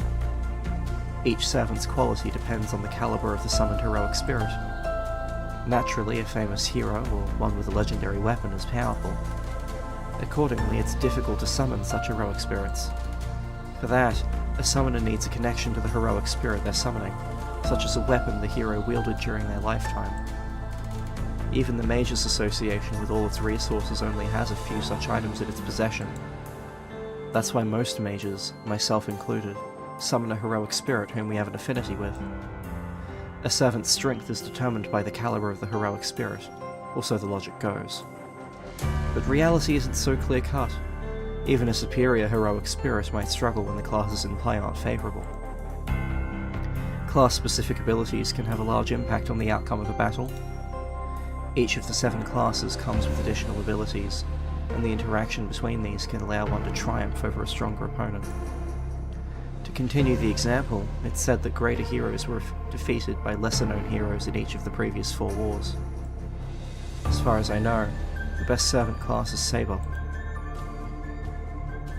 Saber fought until the very end in each of the last 4 wars. Saber, Lancer, and Archer are said to have powerful magic resistance. Magecraft isn't effective against these 3 classes. After all, they're warriors from ages of myth and legend, when magic was still prevalent.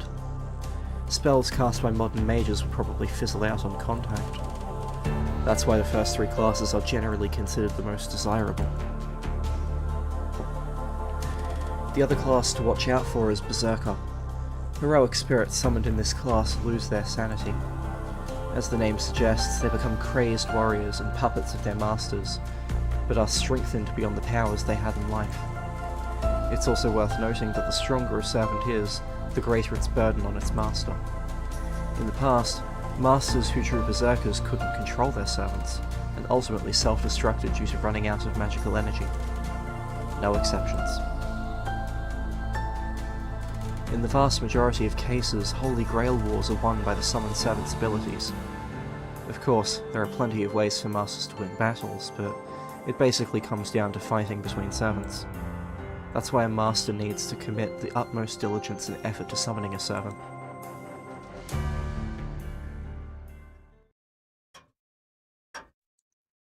Discontented, I decide to come up with projections for the battles to come. Before long, it's 11 PM. Yes, I fixed the clocks already. Archer comes home. Welcome back. How did it go? Sorry, I failed. His master must be a cautious one. I was at least able to tell that Lance's master isn't on this side of the city. Figures. Lance was all alone, and his master didn't seem like the type to show themselves. I see, but we knew it wouldn't be that easy. Everything can't go according to plan, so there's no use worrying over it. I'll just give up and treat tonight as a learning experience. You seem dispirited, Master. What happened to all that combativeness? Don't tell me you're cowed over a single skirmish. If you order it, I can go back out right now and re-engage Lancer. Archer doesn't say it, but I can tell he thinks that's the right course of action. Oh. I must look pretty depressed right now, don't I, huh? That's not it at all. I'm not going back out there because I don't want to waste the effort. Waste what effort? The Masters aren't all accounted for yet. Tonight's fight was unavoidable, but we're not supposed to fight until the signal to start the war. Father told me that's a rule of the Holy Grail War. I see. So your father was a master too. Archer nods in understanding. Actually, he's making a rather mixed expression. What, you got something to say to me? Yes, I forgot to ask you something. Rin, you've been raised from a young age to be a master, and followed that lifestyle accordingly, yes? That means you always expected to become a master. Of course I did. Some mages are appointed as masters, but it doesn't work like that for me. I'm a Tosaka. Winning the Holy Grail War has been our goal for generations. That makes sense. So you already had an objective in mind. That's what I meant to ask you about. I need to know my master's wish before I offer my sword in service. So, Rin, what is your wish? My wish? I don't really have one. What? Archer's making a funny face. That can't be true. The Holy Grail can grant any wish. Mages only become masters to obtain the Holy Grail. So what do you mean you have no wish? Archer drops all pretense. Ah, right. Once the Holy Grail is won, the victorious master's wish has nothing to do with the servant. But that's weird. Father mentioned that servants have their own wishes too, but that's their own business. It shouldn't matter to Archer whether or not I have a wish. Fine. Since you don't have a specific wish, what about a general one? Like conquering the world, for example. Why? The world already belongs to me. You know, Archer, the world is just the set of values that revolves around yourself. I've had that ever since I was born. I don't need to take over something that's always been inherently mine. Archer looks at me with a strange expression. Man, he's stubborn. I don't believe you. The Holy Grail has the power to grant wishes. You could obtain anything you want in the material world. How can you not desire anything at all? World domination sounds like a pain, and I wouldn't know what to do with it. Not everyone looks at things the way you do, you know. I'm having trouble understanding this. What do you fight for? If there's a fight to be had, I just want in, Archer. I'll take whatever I find along the way. I don't really know how the Holy Grail works, but if I find that there's something I want, I can just use it on that. Not all people live to acquire things, you know? Meaning... That's right, I'm just fighting to win. Archer sighs and shrugs. Maybe he's fed up with me, but he finally relaxes. I give up. You truly are fit to be my master. I don't know how to respond to comments like that, so I wish he'd stop making them. Servants may not have the right to choose their masters, but what makes you think I'm worthy of you? Do I need to spell it out? It's because you are, without a doubt, the strongest master. I don't need any other reason other than that. Oh, well, thanks. That doesn't sound like flattery coming from you. I turn away to hide my embarrassment. Archer usually acts like a smartass, so this sincerity is blindsiding me. Admittedly, I'm happy he feels this way. I've come to trust him, and he's come to trust me. I don't think this mutual sentiment is a bad thing. I suppose we should take a breather then. The seventh master is yet to appear, but it might not happen right... Wait, Rin, what happened to your jewellery? My jewellery? Oh, you mean the pendant. I forgot it back there. It doesn't have any power anymore, so I don't really need it, do I? I suppose not, if you say so. Yeah, it's a keepsake from Father, but it's hardly the only memory I have of him. Don't say that. You don't always have to act so strong, Rin.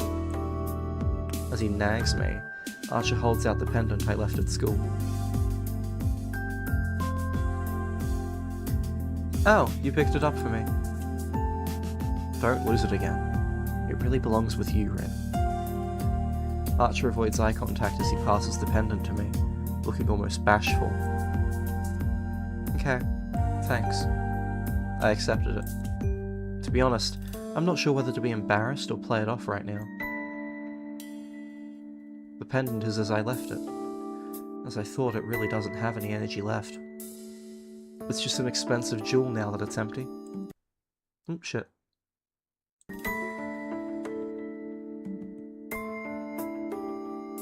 But to put it in Archer's terms, maybe it's still as meaning as a memento for my father, even without its power.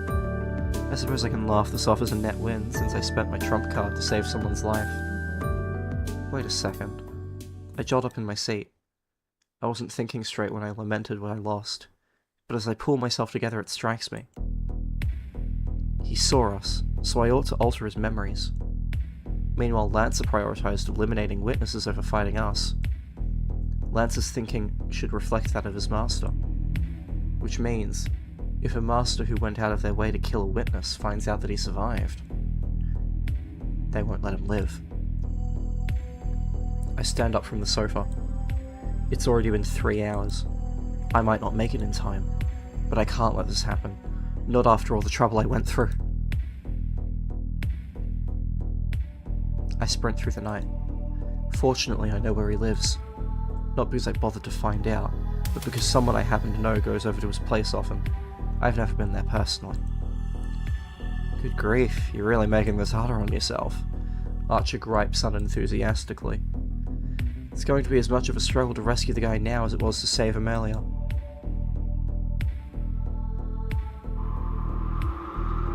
It's midnight. The sky is shrouded in clouds. I arrive at an old samurai estate. The building closest to the outside shows no signs of life. There aren't many neighbouring houses, so it's unlikely anyone would come, even if they noticed something was amiss. My breath mists white. The wind picks up. Must be pretty strong, because the clouds are starting to move. I find myself trembling despite the temperate Fuyuki weather, and a chill runs down my spine. People call Fuyuki a warm place, but you can feel the winter chill from the hilltops. The air is bitingly cold. The chill presses in and makes it hard to hear.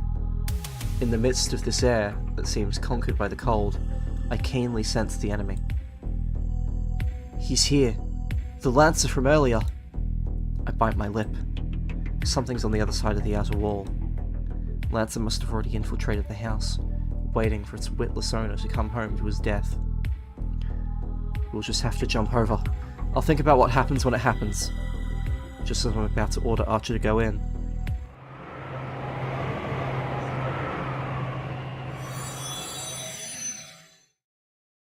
A flash. From the house emerges a radiant white light as bright as the sun. Its presence is all-consuming. The power radiating from Lancer is being washed away by the newcomer's even greater aura. An instantaneous explosion of ether gives the spirit physical form, and the summoned being overpowers Lancer. No way. All I can do is whisper in awe, but the truth is staring me in the face. As if to prove the point, Lancer bounds over the wall, fleeing the compound. Hey, Archer. Is that one of your hypotheticals? Perhaps, but now all 7 of them are here, Rin. Archer is calm. Meanwhile, my rational thought goes flying out the window. What happens next should have been obvious, but I'm not thinking straight. There's a strong gust of wind. The clouds cover the sky like an umbrella. Darkness shrouds the lightless outskirts of the town. A servant leaps over the wall and lands gracefully like an unworldly bird. Archer reacts. I fail to even twitch in response. That's my fault. The fight ends before even a second passes. 1 second might be a brief instant to me, but it's a massive opening to a servant. A bladed wind closes in on me. Huh? Archer! Archer lunges in front of me, while the servant cuts him deeply. It really was just an instant. Is Archer, who so gracefully fended off Lancer's brutal assault, going down in 1 hit? Vanish, Archer! I made it in time. Before the servant's next strike takes off Archer's head, I force him to retreat. Pain throbs in my right hand. Because it was such an extreme order, it used up one of my command spells. Now I only have one left. But this was for the best. It's worth losing a command spell or two to make sure Archer doesn't die. Without skipping a beat, the servant comes for me next. Don't underestimate me! I pull out a wind-imbued topaz and feed magical energy directly into it without any extra steps. It's a cluster of wind spells that I've been feeding into it day after day, and they're enough to blow away a house or two without leaving a trace. This is one of 10 jewels I've been building up for the last 17 years, without skipping a single day. Even if I can't beat this thing with it, it should be enough to slow. Or not. It didn't work at all. The moment it touches the servant, what ought to have been a tempest that would hew apart anything in its path, disappears like a simple stage magic trick. What terrifying magic resistance. Are you telling me that a mage doesn't have enough magical energy to hurt this servant? Oh no. My magecraft doesn't work, and I've lost Archer's protection. I have no way to stop this servant. Even if I barely manage to dodge the first attack, I'm finished. I look up at the night sky. In it, I imagine a ruthless reaper coming for me, sprawled pitifully on the ground.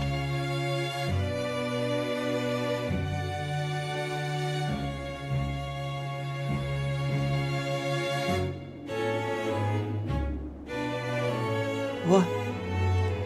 The wind blows.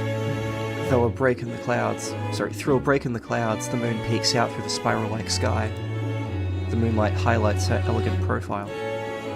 So this is the face of the servant who drove off Lancer, took down my archer in one blow, and shrugged off my magecraft like it was nothing. That was an admirable display of magecraft, mage. The girl's voice rings clear like a bell. Yet her voice is the stuff of nightmares at this moment. But this is the end of you, master of Archer. The sword she's thrust at me seems to shine. I know that this is my dying moment. One glance is enough to figure that out. This is the card I wished to draw. The sword-wielding hero said to be the most powerful servant. I look up at the moon, prepared to die. There's no room to beg for my life, no time to escape. With my death, Reen Toesucker's Holy Grail War will have ended on the third day. You'd think I'd go out hating my foe, feeling nothing but shame and regret. But I don't feel that way at all. Something's seriously wrong with me. I'm one moment away from certain death, and here I am, entranced by my killer. Yeah, it's frustrating to be sure. But there's nothing I can do now. The strongest servant is going to kill me. She looks all at once heartless, utterly noble, and so very beautiful.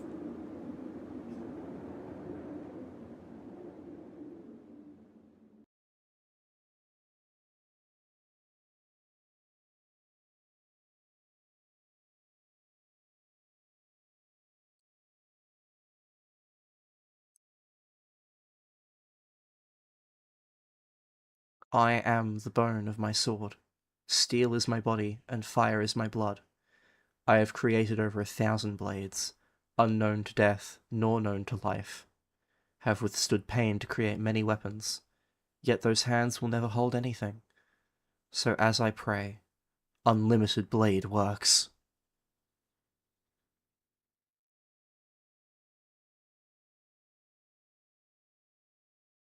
Oh, on replay it skips the opening video and everything.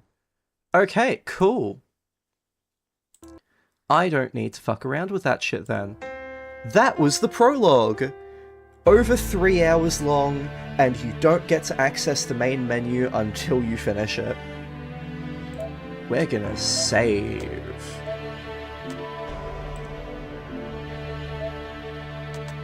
And back to title. So, that was your demo of Fate Stay Night Remastered. I honestly am not sure if I'm going to do more episodes of this, because wow, that is a lot of reading. That is very exhausting on the throat and the lungs in particular. I hope you enjoyed. Don't forget to like and subscribe. I honestly have no idea what the next thing I'm going to be doing is, because all of my series have been thrown off a cliff. So, yeah, I'll see you around. Thank you all for joining. This has been Hamburger Chariot, and I will catch you in the next one.